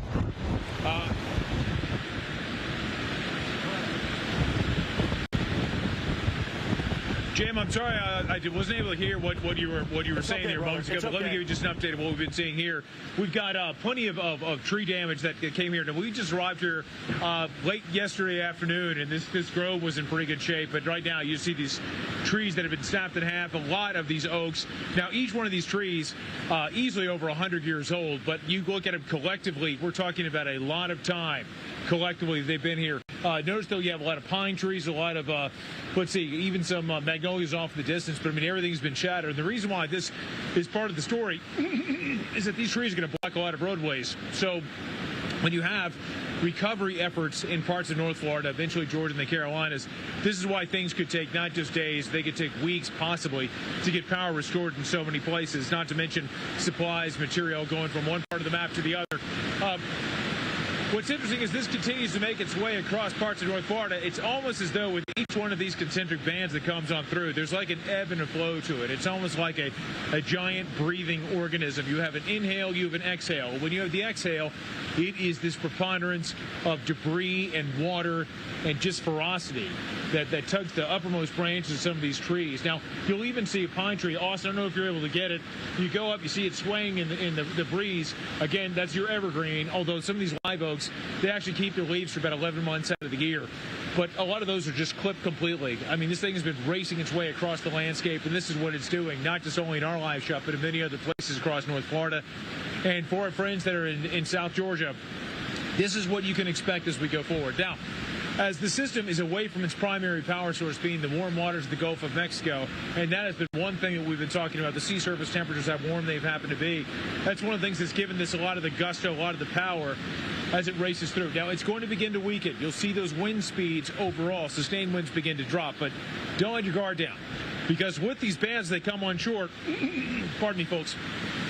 Got a lot of water coming in, as you might understand. You have the potential of some tornadoes developing. So not only do you have the hurricane itself, but the potential of these very small rain-wrapped tornadoes. They tend to be weak. They don't last all that long, but they still can cause all kinds of damage, and they can be deadly. So again, have a plan right now. Lowest floor, away from walls and windows, and that is your safest bet. But I'll tell you, for this landscape, it is unreal. Again, just what we're seeing. Think about places like Tallahassee, which is about 52 miles from our present location. Think about Gainesville, which is a bit more to our east, southeast. You've got a lot of tree damage there that can be expected and widespread power outages. So it's not just this community, but it's a region that's going to be affected. For those of you that may have family across parts of North Florida, know that getting in touch with others may be awfully difficult, because I'm sure we're going to be losing quite a few cell towers. So be patient. And I'll tell you, this is just going to be something you don't have a choice. You just got to endure it. But keep it here on the Weather Channel for continued coverage. We've got so many teams out in the field giving you coverage that, another big branch came down. More coverage coming up in a moment. But let's make our way back to the water's edge. That's where you'll find Cedar Key and Jim Cantore with his crew. Jim, back to you. Yeah, I'm so glad, Reynolds, that we got the opportunity to show everybody the storm surge here, because it's such an important element and really the most deadly. All right, so you've got the eye wall up there. I've got the storm surge here that's come in to about 6.9 feet now. So we've got a record storm surge here at Cedar Key. And I want to just look around continually, because we've got water as far as the eye can see. And until this goes out, we're not going out. But you can see some of the debris that's broken off from some of the trees. I mean, that's a pretty big limb. And if that just happens to sit there, that's going to have to be moved with heavy equipment or chainsaws. All right. But as you look down, Dog and First Street here, what we've got is water that's come into homes. All right, up onto porches, into homes. The water hasn't stopped going up yet, but it's certainly slowed its rate at coming up. So that's important, and hopefully that will continue to be the situation. But as we kind of move down here, some of the other homes that are on stilts just have debris under them.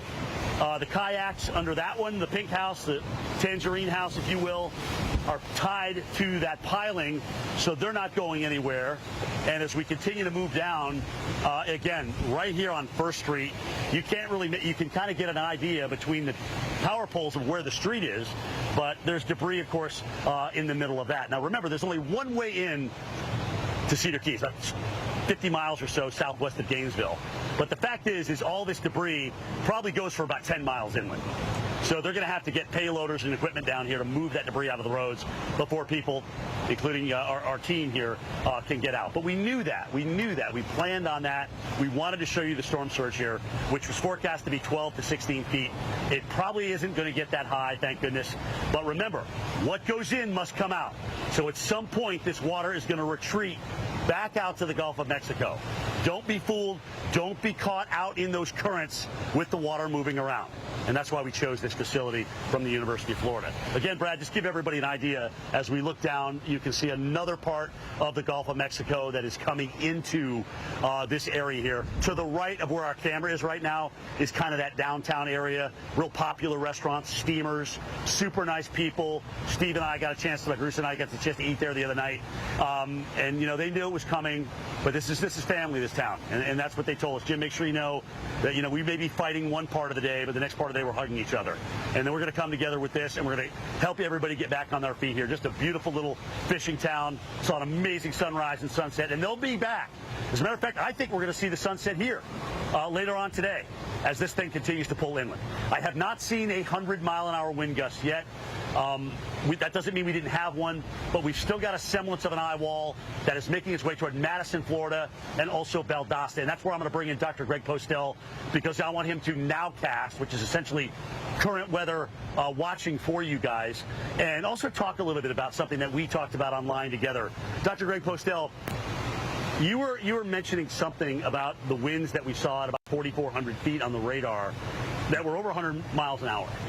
And there was something you were talking about that was going to make it very hard for at least those strongest winds to get down toward the surface. And I thought, you know what, let's tell everybody that, because that's good conversation between you and I. I think it's because the way you eloquently explain everything, you can tell everybody, why those types of winds, Cat 3 winds did not make it down to the surface. Typically when hurricanes make landfall, as you know, Jim, that we don't see the sustained winds that they exhibit over the water, over the marine environments. But we can sometimes get gusts close to that once they move inland. But we're not really seeing that right now. In fact, as you mentioned, some of the strongest wind gusts that we've seen in and around Perry, Florida have been 85 miles per hour. That's the fastest wind gust that I could find. And part of the reason for that is because the lower levels have stabilized a little bit. The winds are still really strong aloft, as you mentioned in that Doppler radar scan, several thousand feet above the ground. They're over 100 miles per hour, but we're not getting that kind of wind gust down to the surface. We're not seeing a lot of those heavier squalls in that region right now.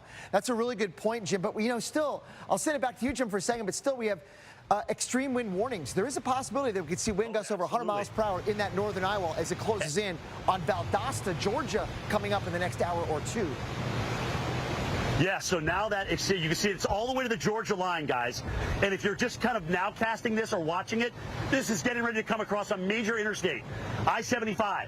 So stay off the interstate if you're going between Lake City and Valdosta. Pretty dry, but not right now. And Greg, we're just as heavily loaded with trees up in this Madison and Valdosta area, aren't we? Absolutely, and Reynolds' shot in Perry, Florida showed a lot of those giant live oaks that have been around for over 100 years are coming down because of these wind gusts over 80 miles per hour. And we're going to continue to see that right now. Perry is still reporting wind gusts of 85 miles per hour. Valdosta on the upswing here. We're going to see those winds go up in those gusts, perhaps over 80 miles per hour, maybe even more than that over the next couple of hours as this inland eye wall, whatever left of it, continues to move northward out of Florida into southern Georgia. We have to continue this inland wind threat, Jim, as you were talking about. I have a question for you, though. How is the water level now that Idalia is well inland and more than 50 miles away from you? Has the water come down at all? And what's really funny is I was going to ask you the same question. I was going to ask you, what do you think for where we are down to Tampa in terms of water rise anymore? Have we leveled out? Are we starting to see a retreat of that? So you can answer that one when I come back. But let me answer your question first. We're sitting at 6.9, Greg. So we got the record we talked about. We've got debris now showing up all over the place. But in terms of the trends, like we like to watch trends, we have not really seen a rapid rise in that water at this point. So you're exactly right. Storm coming ashore, weakening. We start to lose the wind field. It slowly unwinds. Not that quickly. So we still have a push. And until we get rid of that strong push, the water is going to stay up here. So believe it or not, we may still have some semblance of storm surge, even when we get some breaks in the overcast this afternoon. So it's going to be a slow retreat for that water to come down. Greg, now I'll let you answer my question in terms of Tampa, Clearwater, where they've seen significant rise there. Is that starting to come down, and do you think the push down there is as significant? Well, a little bit, but only very little, as you mentioned, because we're still dealing with that onshore wind. Jim, and everybody else, the center of circulation is right about there, and it is moving toward the north-northeast like that. So we are continuing to see that onshore wind across much of the western coast of Florida. So even in Tampa, Clearwater, we are still dealing with significant water rises above normally dry ground of 3 to 4 feet, and even well above that where you are in Cedar Key. So the water flooding, the inland flooding, continues to be a significant threat. But, Jim, we also now have to start turning our attention to parts of Georgia and South and North Carolina, because eventually the winds are going to come onshore here as well, and the water rises are going to be significant as well. How does the tornado potential look, Greg? We got to talk about that. Do you see any kind of, instability as this thing moves east, where we're going to get some low-top supercells? Not right now, but that will probably manifest itself later on today. You're right about that. The severe weather and tornado threat, especially as we go during the afternoon hours into southeast Georgia, coastal South and North Carolina, the tornado threat will go up. So we've got that significant severe component as well, along with all the other trappings, with the heavy rain, Jim, as you mentioned, the destructive winds still, and also that onshore coastal flooding threat. Appreciate you, Dr. Greg Postel, and your expertise. Always love learning from you, brother. Keep up the great work back there at the Weather Channel. Again, guys, looking out at a historic storm surge here in Cedar Key. But if you saw from Greg's maps, we are starting to see the water come down. So we topped out at 6.9, I believe, and now you saw 6.7 on this graphic. So the water is actually starting to come down. So as the winds die down, we will get a retreat, but it will not be a fast one. No way. All right, and as it comes out, it can be, if it does tend to speed up, it's going to push everything back out toward the Gulf of Mexico. So don't get caught in those currents, don't get outside, but the damage has been done here. Businesses, homes have seen flooding. This is the highest water we've ever had here in Cedar Key, ever. And of course, we've been without power for several hours now, and we've got now debris on a lot of the main roads. So nobody's going anywhere, even after the water retreats.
All right, guys, we told you about this bunker that we were at for the University of Florida.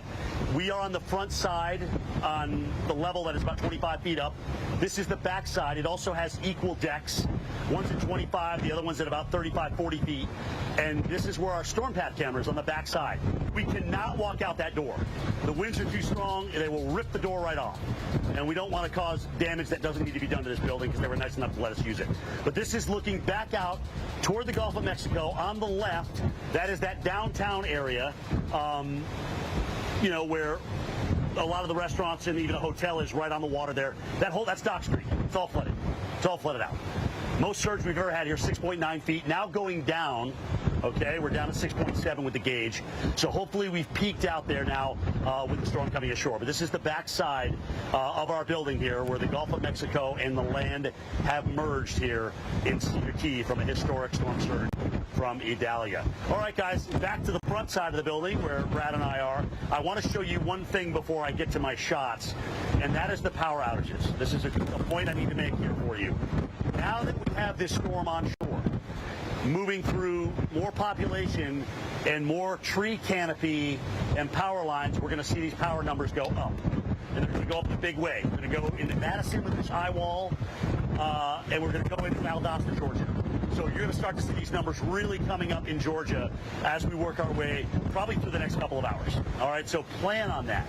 Plan on losing power there. Again, where we are in Cedar Key, even though the surge is starting to come down off of the 6.9 peak, that doesn't mean it's coming down. enough to walk out the door. So you'll notice as you look down the streets as far as the eye can see, we've got a lot of water here, a lot of water, and we're not going anywhere until that happens. Now, all that debris is going to settle in spots, whether that's on a road, it's in front of somebody's doors, where we've already had water intrusion on the homes here on First Street, some of the businesses as well. This is the highest water we've ever seen, ever, in Cedar Key history. And it was a storm that came in well to our north, 60, 70 miles landfall to our north and west. But we still had the high water here because of the strength of the storm and the push of the water in the direction of all that. So that's why it's so dangerous to be in the storm surge. But we, again, did a lot of investigative, a lot of local work beforehand, and that's why we're here to be able to bring you this. I wanted to show you guys storm surge firsthand from a safe location. So far, so good. Mission accomplished. All right, where we still have a long way to go, not only with the surge here, all right, but the wind damage. And that's places like Tallahassee and Madison and Valdosta, Georgia. Chris Warren is there in Tallahassee at the state capitol. Chris, tell us where you are in relation to downtown and what kind of weather you're seeing there with what probably is the western fringes of that eye wall. Away at landfall, we were about 65 miles away, and the storm is now moving off in that direction. We're downtown here in Tallahassee, just a couple of blocks from the state capitol. I can see the flag actually flying above it, whipping around. It's been gusty right here, with winds now sustained at the airport at 30 miles an hour. Winds have been gusting stronger than 40 at times, even up to around 46 miles an hour. And with that, there has been some power outages. In fact, here in Leon County, almost 40% of customers without power. And at times, the winds are gusty here. The park, we see these beautiful live oaks here with the Spanish moss whipping around. Nothing large has come down, just a little bit of debris at times. And the rain is heavy. When the rain is heavy, I should say, that's when the winds really pick up. Because, again, we're at kind of a high spot. If you've ever been to Tallahassee, a little bit higher spot downtown. But you look overhead, and I can see the clouds absolutely racing. Now, to give you a little bit of perspective here, this road essentially runs north and south. And so that is west, that is east, and Idalia is over there. And so because of that, and with the counterclockwise swirl around it, winds have changed from the northeast like they were about 4 hours ago when it was gusting stronger than 20 miles an hour. Now more northerly at times, and the winds above are absolutely racing. So while it's clear here, I've been watching the road, and every once in a while, when the rain does come and it helps bring down some of those winds, you can really see it coming up the road here. And this is really now getting into the next phase. There's still going to be, and we are seeing that surge where Jim is, of course, going to last for a long time. But we also saw what Reynolds was dealing with and these beautiful live oaks coming down at times. So we're going to get back now to that next phase, the tornado threat that is going to be ongoing here in North Florida, then into Georgia and the Carolinas. Stay with us. This is the Weather Channel. We are tracking Idalia.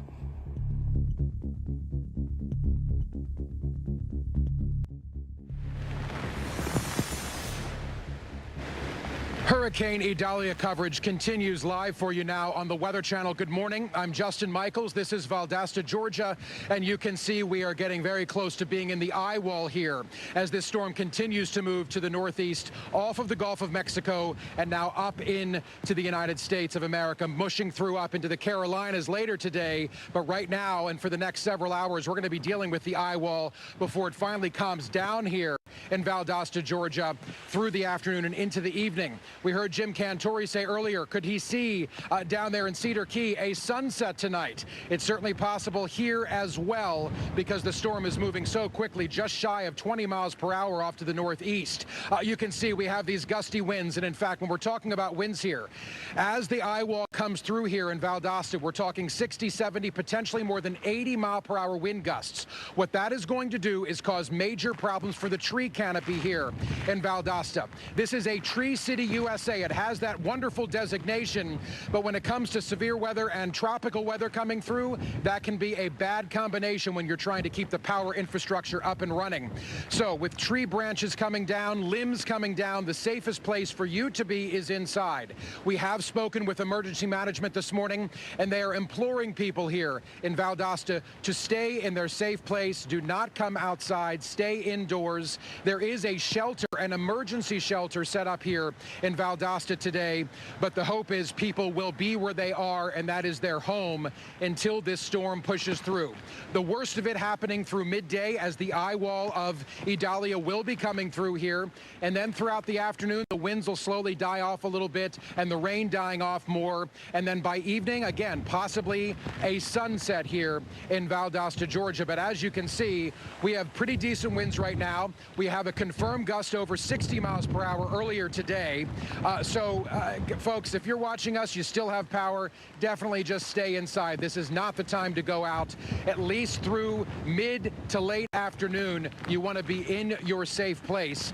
We here at the Weather Channel take safety as our #1 priority. We have our safe places to go to, and if we need to, we can duck into those just behind the camera. But as you can see, as the eye wall gets closer and closer, and if you're taking a look at the map, you can see that red coming in here to Valdosta, Georgia, and that really intense band coming through. Well, that is the eye wall of Idalia, and it's something that we have been watching closely as it moves on shore. Of course, coming in on shore off of the Gulf of Mexico. You saw Jim earlier. You're going to see him again here in just a few moments with that onshore flow bringing in all that storm surge. Of course, storm surge here a little more than 70 miles inland is not going to be an issue, but the winds are going to be an issue, especially in a city that has a tree canopy like this. So likely power outages could be for an extended period of time. Please prepare, be careful, and again, from emergency management officials, not from us, stay inside. Let's head now over to the coast where we find our very own Jim Cantore. Jim, to you now. Justin, it's going to be interesting to see your shot as we go through the next hour or so with that leftover eye wall piece coming north. I want to dissect this a little bit because we're going to start to see power outages go up rapidly in Georgia. Also, stay off 75 if you're making that drive connecting on 10 in Lake City, let's say, and going north to Valdosta. Let this thing go through. I'm telling you, you don't want to be out there on the interstate bump around. Let's go to the radar quick. I got about 90 seconds to get through this. And of course, as you guys know, you learn a lot from the Weather Channel. We like to teach you things. This is looking at the 88T, the radar out of Valdosta, Georgia. And I want to go into this radar and look at the eye wall, all right? Because what we can tell, because this is about 2,500 feet up on where we're going to look at some of these winds. And I want to see what the winds are. So we're going to change the mode of the radar to velocity. We're going to look at the velocity of the wind basically as the beam goes out. And the half a degree angle that it's going up, where I'm showing you this and querying this, we've not only got a flash flood warning because of ray rates, but you've also got some tremendously strong winds that are coming in with that as well. And you can see what we're looking at. I'm going to just look at here. So 91, 65, Jonesy's looking at. So we're going down to that core. And that area, that's absolutely tree damage wind. And that's what's coming up toward Justin in Valdosta. All right, so plan on more power outages. We're about 250,000 in the state of Florida alone, and they are climbing rapidly across southern Georgia now. Stay off that I-75 corridor if you can, guys. Let this thing roll through and continue to work its way toward the east. Again, looking down the road quickly here, we've peaked at our surge, 6.9 feet. Record surge here in the Cedar Key area at 6.9 feet. The old record with Hermine in 2016 on September 2nd was 6.1. We are now at 6.9. The problem is it doesn't matter about the numbers. We've got water in homes and businesses here. Tracking Idalia here on the Weather Channel Live. I'm meteorologist Chris Warren in the Florida state capital. This is Tallahassee, very quiet here for a Wednesday. The winds at times have been howling, gusts 45 to 50 miles an hour. We've seen a few vehicles going by, some city vehicles, some utilities, some of the bucket trucks going by, also some law enforcement at times. Otherwise, very quiet and also very dark as well. About 50,000 customers in Leon County, which is here in Tallahassee, without power. and that's about 40% of the customers. So as we're looking at some of the trees, and at times they will be blowing around pretty good here, the live oaks have not seen too much tree damage, at least right here. Part of the problem is in surrounding areas, you have these huge pine trees that can be like twice as tall or even 3 times as tall as some of these live oaks, and those can come down much easier. So again, 50,000 customers without power, seeing a little bit of tree debris. I don't like to stand underneath those big ones, especially from what we've seen with Reynolds Wolf as this storm, this hurricane was coming on shore. And again, here in Tallahassee, some of the worst weather will come with some of the heavier rain bands. That is to the east, and that is where the storm is. Idalia still producing some extremely strong, life-threatening winds in terms of trees coming down, being on the roads, being in your car, extremely dangerous with conditions like this.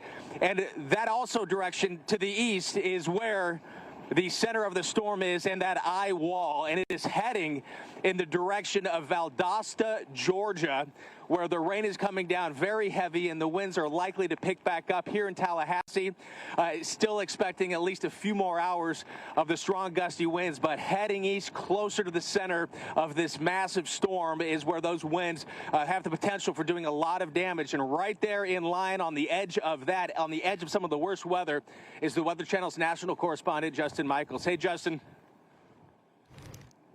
Chris, good morning to you. I'll tell you what, we just had a flash flood warning go into place here in Valdosta, which is another reason people need to be staying inside.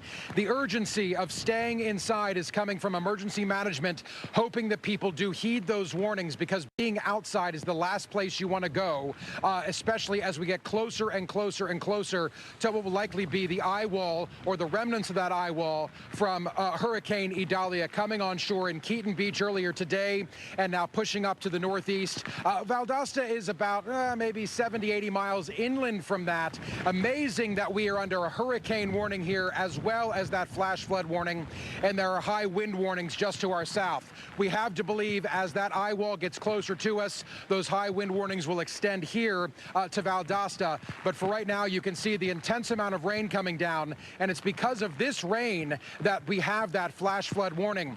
We could have several inch per hour rain rates, which means that water is simply going to build in the form of flooding. Be very careful if you do have an emergency and you need to leave your home, which should be a last option for you. Be very careful if you need to go out. With the high winds coming here and the potential for more than 80-mile-per-hour wind gusts, Valdosta is ill-positioned because of the beautiful tree canopy here. We're talking about a Tree City USA designation, meaning the tree canopy here is extensive, meaning branches and limbs will likely be coming down, and extensive long-term power outages are likely, if not all but guaranteed, as this storm continues to push through at just shy of 20 miles per hour off to the northeast. So this is the time that you really need to be staying inside, because over the next hour, maybe hour and a half, conditions are going to deteriorate quickly and dramatically, and you really don't want to be out in it. In fact, our safe place is identified. We can tuck back into it at a moment's notice, and that's likely what we're going to need to do, at least for a little while, as that eye wall pushes through here, bringing intense winds gusting over 80 miles per hour likely, and also the rain that's coming in. We're watching these arms here that are holding up the stoplights and the traffic lights. There are times when the gusts hit them and they just rotate and whip around, kind of like a dog's tail, just whipping and ripping as the wind is pushing them. So if they can do that to something like that, a metal structure, it can definitely do it to you. It can do it to the trees in your front yard or your backyard, and it can do it to trees you might be driving under and breaking those limbs and branches, meaning the safest place again, per emergency management officials urging people here in Valdosta to simply stay inside. Let's look ahead, though. A little silver lining is what we can find later tonight, past dinner time.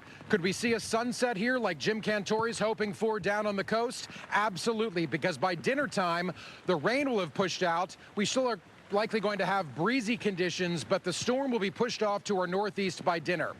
but you need to get there first, right? So let's all stay safe, make good decisions. The Weather Channel will continue to have live and full coverage as Hurricane Idalia pushes through the United States. This is your one-stop shop for life-saving information. We're back live after this. This dog walking forecast brought to you by Simparica Trio. For winning protection, go with Simparica Trio.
Reynolds, thank you.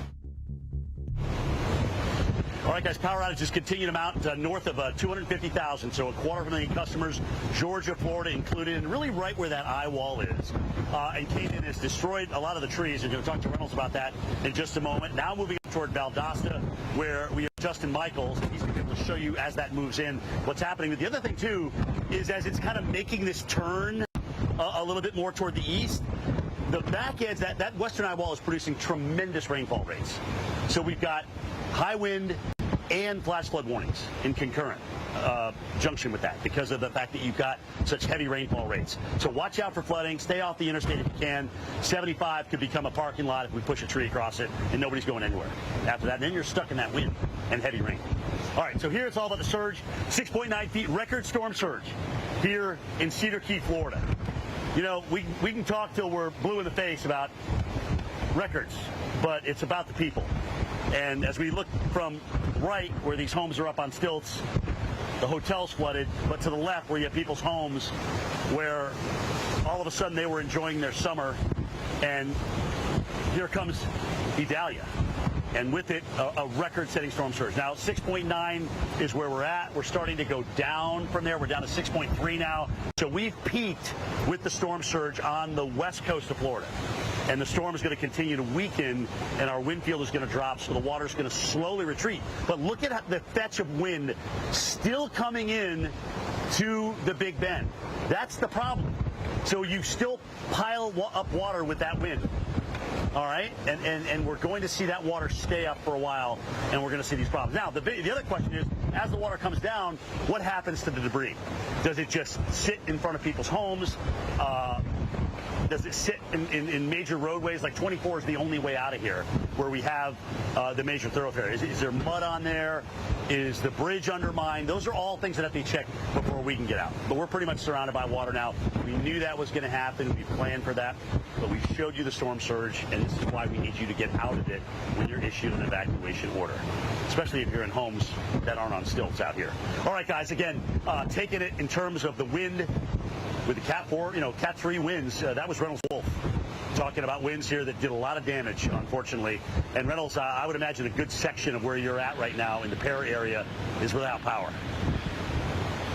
Yeah, we've been out without power for a while. We are now without water also. So no water, no power at our present location. But what incredible amounts of water we saw falling from the heavens, and the wind was just relentless. Right now, we've got a lot of open sky, believe it or not. This was a canopy that was just in great shape just yesterday. As I step back here, the winds are considerably weaker, so feeling a great deal more safety as we step out. But I'm telling you, our road is now really covered by some falling. Our vantage point is going to be more of the same that we are dealing with in other parts of Perry.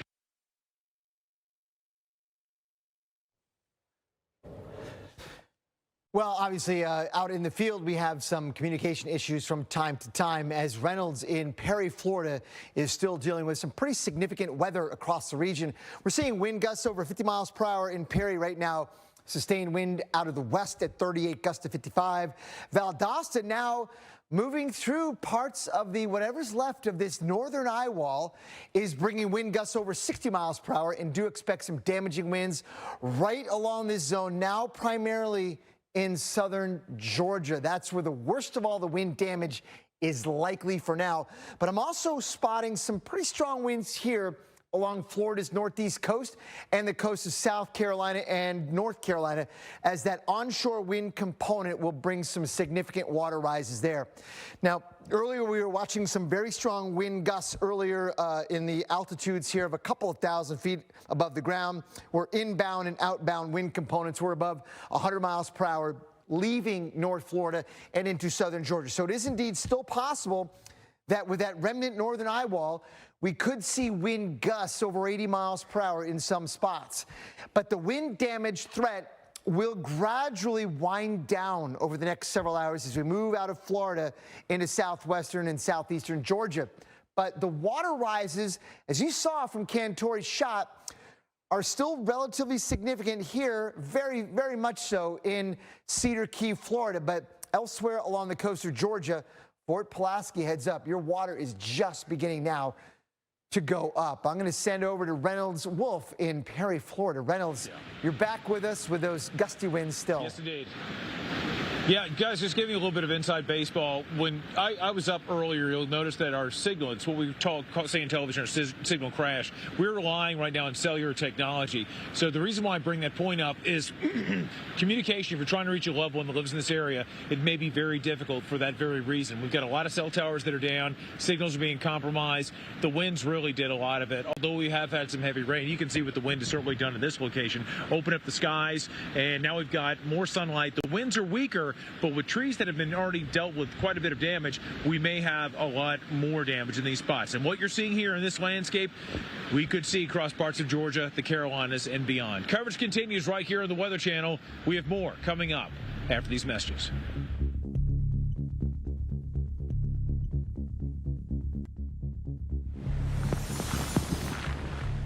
Tracking Hurricane Idalia on the Weather Channel. You're live now in Valdosta, Georgia, where you can see some of the worst of the weather that they're going to experience here is coming to town right now. Good morning to you. I'm Justin Michaels. We are experiencing the beginning of the eye wall coming in off the coast there in Keaton Beach, where landfall was made earlier today, and now pushing up at just shy of 20 miles per hour through Valdosta. Winds are going to be increasing 60, 70, potentially 80 mile per hour wind gusts. The most recent report here in Lowndes County, Georgia, is just shy of 70 miles per hour for a gust. So we are getting into the thick of it, folks. Emergency management officials are encouraging people and, in fact, imploring people here in South Georgia to stay inside, shelter in place until this weather pushes through to the northeast. We are getting reports from emergency management. There are power lines down right now across I-75, not far from Valdosta. That highway is diverting off at exit 6 and 7 north and south, respectively. So, again, highlighting just the danger. In fact, here's some of that eye wall wind, the dangers that are on the roads. This is an amazing tree canopy here in Valdosta, Georgia. This has the Tree City USA designation, meaning a lush tree canopy. What's going to happen as these winds pick up is those trees are going to come down. And here in Lowndes County in the south part of Georgia, emergency management is telling us that power lines are already down across the area. At last check here in Georgia, and these numbers are only going to skyrocket, 16,000 customers without power. Remember, that's a lot more people than 16,000. A customer is one power address. There could be 10 people living there. Remember that. So as the numbers of power outages go up, we're going to keep you up to date on that. But remember also, emergency managers are encouraging people, be prepared for what could be long-term power outages, not just a few hours, but several days of power outages. So here we have these winds coming in. We do have a very rare hurricane warning here in southern Georgia, and that is not something people here are used to having to deal with. We also have, through 12:45 this afternoon Eastern time, a flash flood warning here because of the intense amount of rains associated with this system coming through. Hurricane Idalia certainly packing quite a punch on the coast with intense storm surge, more than 6 feet of storm surge there where our very own Jim Cantore has been. And what that means is people's homes and businesses and lives are being inundated there on the coast with storm surge coming in off the Gulf. Luckily, that water is beginning to recede, but still a lot of people will have some very difficult days and weeks and months ahead as they clean up from Idalia. Here in Valdosta, the story is just getting started. So if you're watching this, the power has not gone out where you are. Make sure you have the ability to keep alerts active when the power does go out. Your cell phone should be turned all the way up as far as the volume so you hear those emergency alerts. And Chris, as the winds continue to whip through here, 60, 70, 80 miles per hour, just like emergency management officials are encouraging people to do, indoors is the only safe place to be, especially when we're talking about the tree canopy coming down, power lines coming down, and the dangers mounting. Chris Warren, to you now in Tallahassee. Thank you, Justin. And as you mentioned, those hunkering down indoors, a lot of people without power. I'm here in the state capital of Florida, here in Tallahassee. Across the state, about 250,000 customers without power, 50,000 of those here in Leon County, here in Tallahassee. So Justin Michaels, just to give you a little bit of a reference, this road right here runs north and south. The hurricane is in that direction, and so is Justin Michaels. I'm talking about the center of the storm. We're on the outer edges. The storm, now the center of it is getting a little bit farther to the north. Any moment here, some of the worst of the weather we're going to be watching for Justin, but still, it's not a walk in the park by any stretch of the imagination here in Tallahassee. And been watching the roads because as the morning has gone on, there's been winds coming out of the northeast initially as the storm was moving up, and now as it's passing us, they're more northerly. I can see the clouds absolutely racing overhead, but looking up the street here at times, you can see the gusts of wind as it's pushing the rain. There have been some vehicles on the roads, not a ton, but every once in a while, like right now, we'll see some going through downtown. Very quiet otherwise. A lot of people in hotels. The streets very quiet again here for a Wednesday. But it's these big live oaks in downtown that we've been watching. Have not seen many of the big boughs or the big limbs coming down, a lot of Spanish moss around.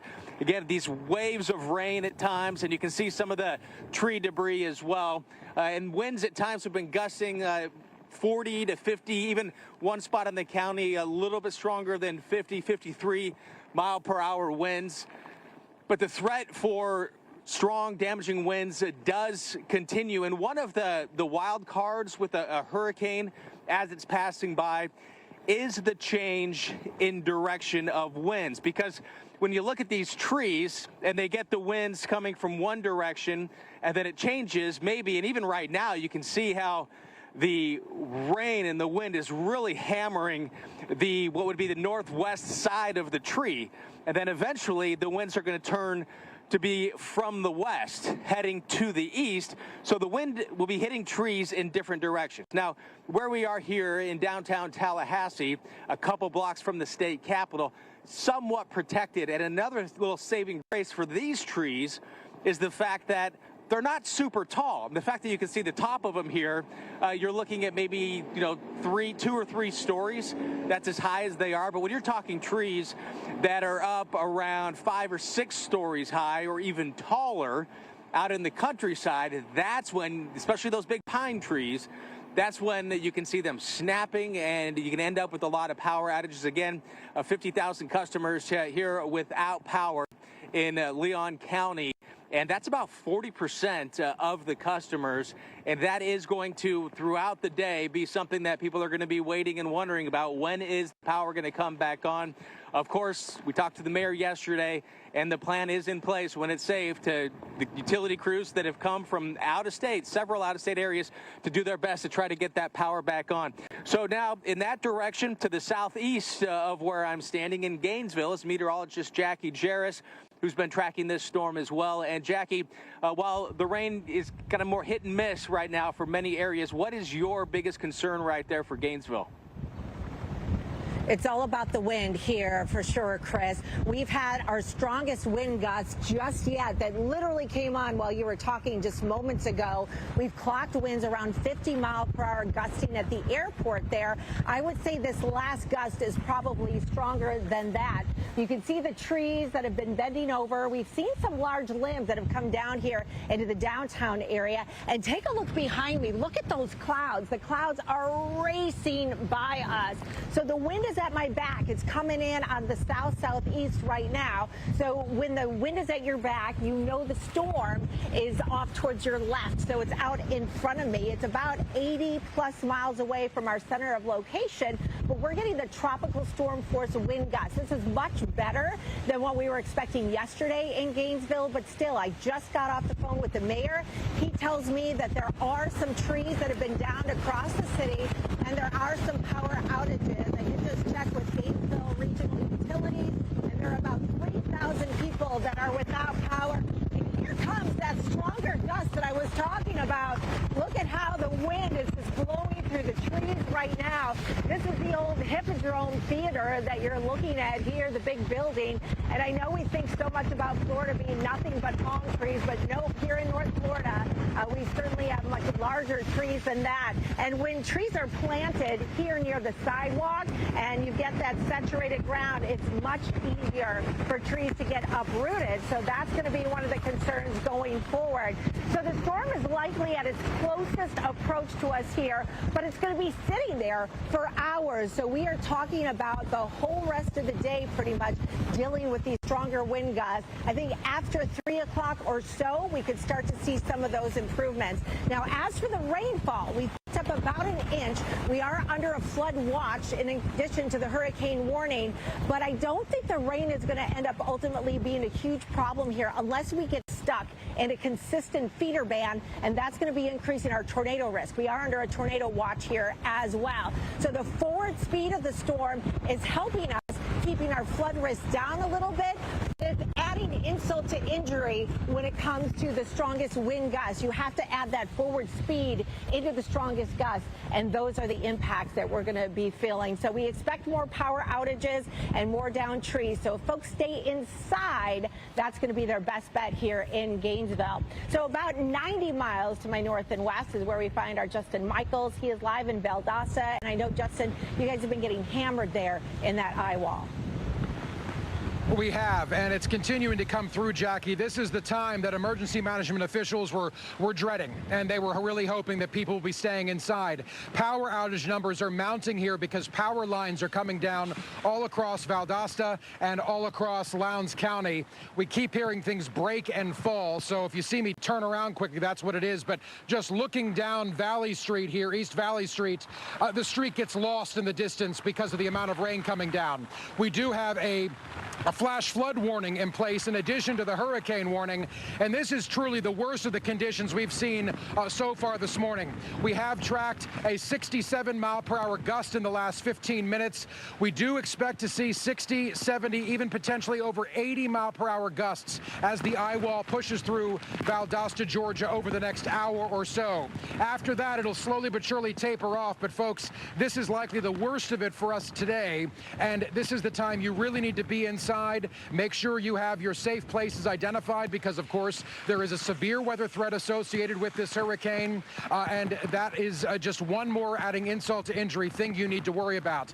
You can see police, first responders, ambulances going up and down the streets, probably helping people when they need. We also know, and this is not good, I-75 is no place to be, whether you're in a car or a tractor trailer. I-75 does have power lines down across the highway right now, between mile markers 6 and 7 outside of Valdosta. And what that means is the highway is closed down. They're diverting traffic off what little traffic is on the highway. So again, those power outage numbers are a big problem as the tree branches and limbs start to come down under the weight of the rain, of course, the wind, of course, all of this collapsing those old branches.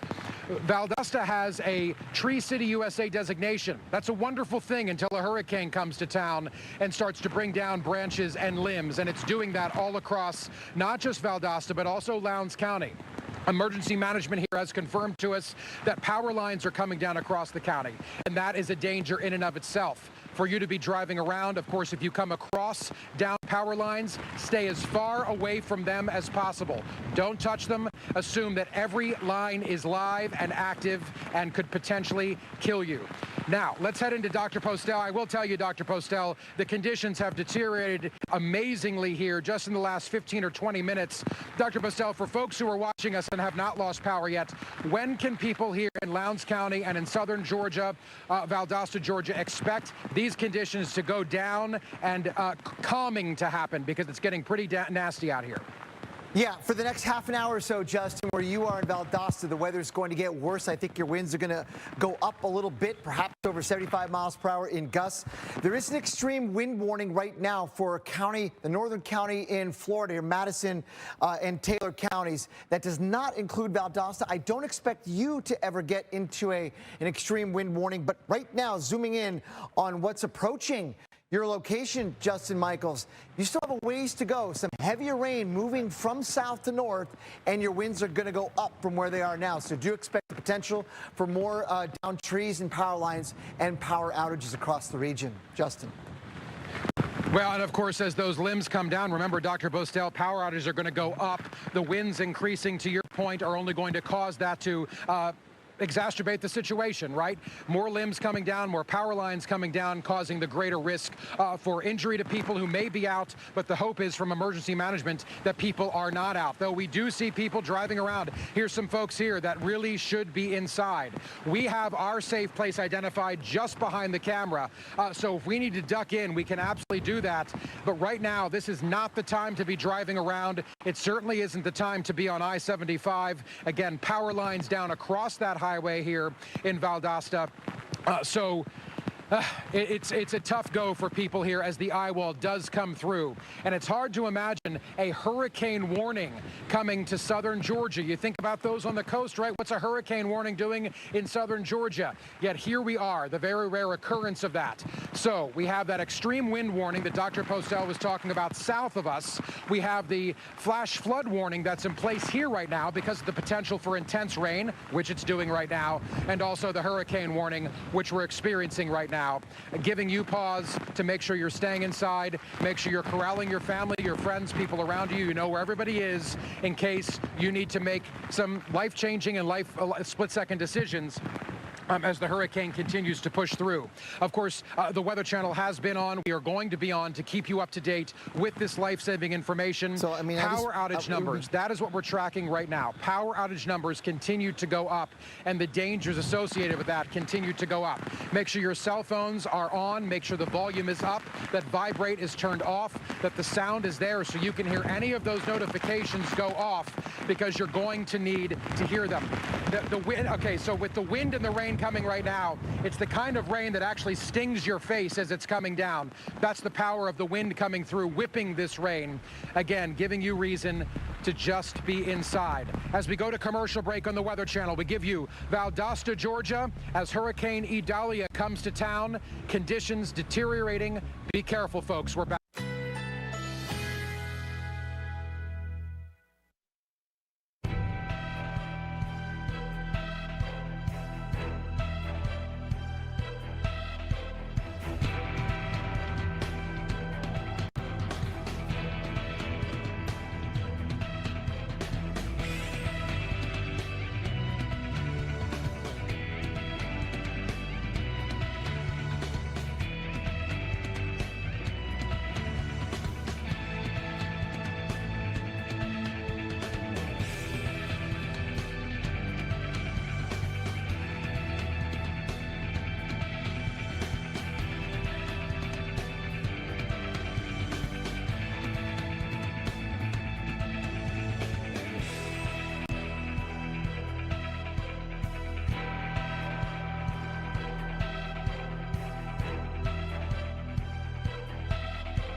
You are watching the Weather Channel right now. New video coming in. This as Idalia was making landfall in Keaton Beach, Florida, and that is some significant storm surge. And it doesn't come in like the tides. It can come in violently, as you see here, splashing and creating damage along the way. And of course, it does take quite some time for water like this to find its way back into the Gulf of Mexico. This, again, as Hurricane Idalia was making landfall. Strong winds accompanying this, winds stronger, gusting stronger than 85 miles an hour. Damage is being done, tree damage, and you see here it looks like some structures being torn apart and parts of roofs coming off. A reminder of how dangerous it is to be out with winds like that. Winds like that still possible as we continue to track what is still Hurricane Idalia here on the Weather Channel with expert analysis you will not find anywhere else. We're going to get to the latest on what is expected with the next phases of this hurricane. Already and still seeing that storm surge and seeing it well away from where landfall happened. I'm meteorologist Chris Warren here in the Florida state capitol. This is Tallahassee. A lot of trees, the rain and the wind knocking off some of the smaller branches and some of the Spanish moss. But for the most part here in town, these small, relatively smaller profile trees like we see across the street have been doing pretty well. They fared pretty well, but it's the outside of town trees with the big pine trees that can be 2 or 3 times taller than some of these trees that are leading to some of the power outages, and some of the power outages still in the tens of thousands, and power outages likely to increase as Idalia continues to go off that way. We are on the edges of it, the western edges, but right in the thick of things, and will be for some time, is the Weather Channel's national correspondent Justin Michaels joining us right now live from Valdosta, Georgia. How are things right now, Justin? Well, we're really in the thick of it now, Chris, and we're going to be for a little while longer. Power outage numbers continue to go up here in Georgia, particularly in southern Georgia, South Georgia, Brooks County, Lowndes County, several others right along the Florida-Georgia line are all experiencing those power outages. Now over 20,000 customers in Georgia, nearly 270,000 customers in the state of Florida. You have to believe that with the hurricane warning in place here, the flash flood warning in place, the intense winds coming here with the potential for more than 80-mile-per-hour wind gusts here in Valdosta and Lowndes County and all these southern counties, we're certainly going to see those numbers here in Georgia go up.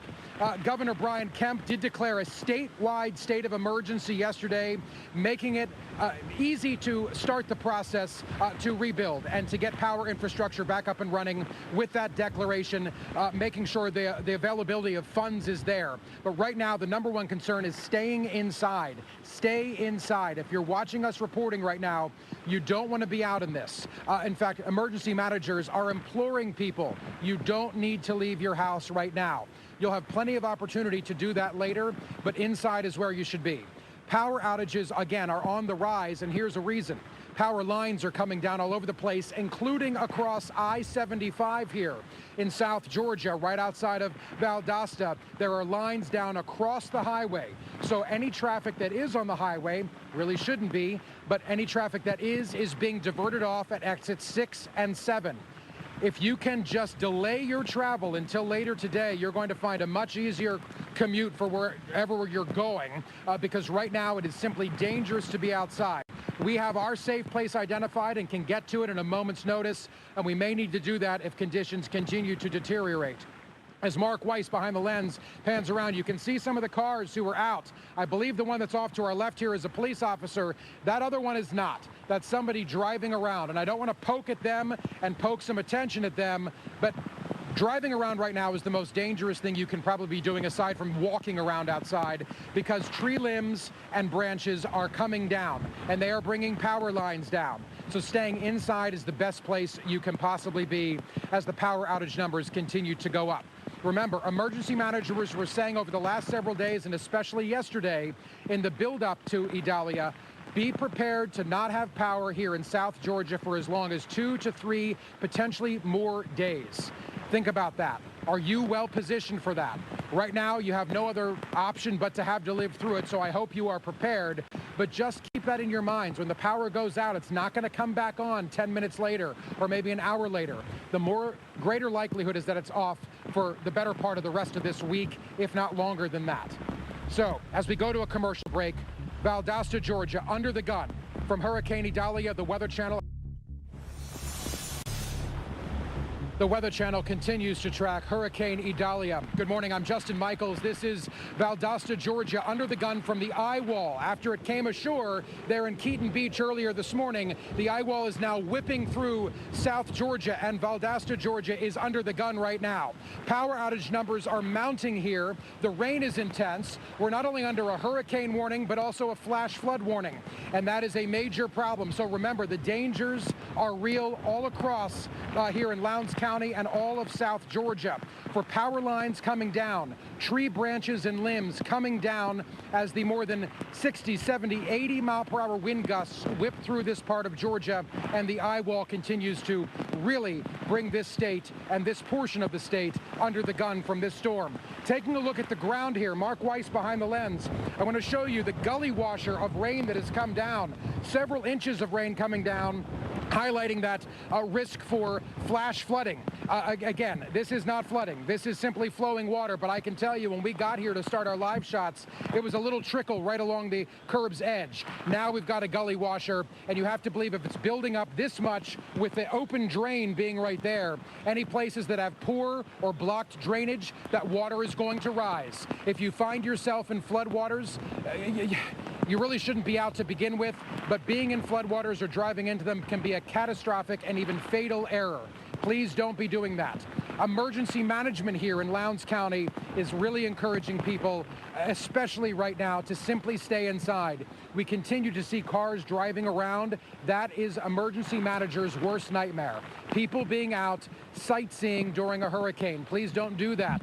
And that's not coming from us at the Weather Channel. That's coming from the emergency managers whose job it is to keep you safe. And if you find yourself in a tough position, they're the ones who are going to have to come and rescue you. So think about them and not putting their lives at risk.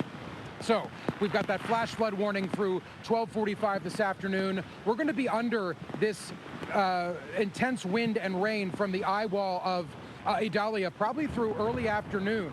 So this is not going to come and go. It's been ramping up and continuing to get worse over the last hour or so, and it's going to continue to do that before it finally starts to taper off. Remember, the storm is moving very fast off to the northeast, screaming at just shy of 20 miles per hour off to the northeast, eventually getting up into the Carolinas. They're next. So if you're in the Carolinas, remember, it's going to get very tumultuous for you too, very dangerous and potentially deadly. Here in Valdosta, they're dealing with these conditions. Again, power outage numbers going up. If you find yourself without power, stay in your home. Try to use flashlights, not candles, and make good decisions as, again, the most intense winds we've experienced all day are coming through Valdosta right now. Let's go now about 70, 80 miles to our southwest, and that's where we find meteorologist Paul Goodlow, who is touring the flooding that's happening in Clearwater, Florida. From Paul, from what I understand, the back of a police Humvee. To you now, sir. Yeah, we are. We're driving on Mandalay Avenue here. We're on Gulfview and even Coronado earlier, and there's plenty of street flooding here. We're a little bit removed. We're seeing the water on the sides of the road. Again, the center of the road higher than the left or right curb line here, but there is more flooding on the north side of the building. The amazing thing is the water levels have actually gone down over the last hour and a half or so, which is good news, but the tide is still coming in, so we are far from over in terms of more flooding, and this is the best way to get around a high water vehicle if it's necessary. So far so good here in Clearwater Beach, but we're not towards high tide. And here's the thing, we're in one of these rain bands. That's where the stronger winds are. We're seeing a few people out and about because all it takes is a little break in the rain and people want to get out. I understand being kept up, but amazingly we haven't lost too much power here on Clearwater Beach. There are some pockets of outages, but not widespread, so it makes you comfortable. So stay comfortable, stay inside, and stay away from the high water because, again, it continues to rise as we head closer to high tide. The amount of sand, even on some of the roads, pushed in with the flooding from this morning surge is quite impressive, and we still have a ways to go. The police officers tell me there was a fire that the fire department had to respond to this morning, and it was difficult to get to because of some of the flooding around the area. So again, they're still watching high water. Some roads flooded. It's still not very easy to get around here. Also, by the way, it's also still very dangerous. There are pockets of sand trapped under some of the floodwaters. Not to mention, there's plenty of debris. We're seeing pieces of wood, which could be a structure, would probably have nails and screws in it. So again, you're not going to have roadside assistance when we're still in the midst of surge and weather from Hurricane Idalia. More coverage continues coming up.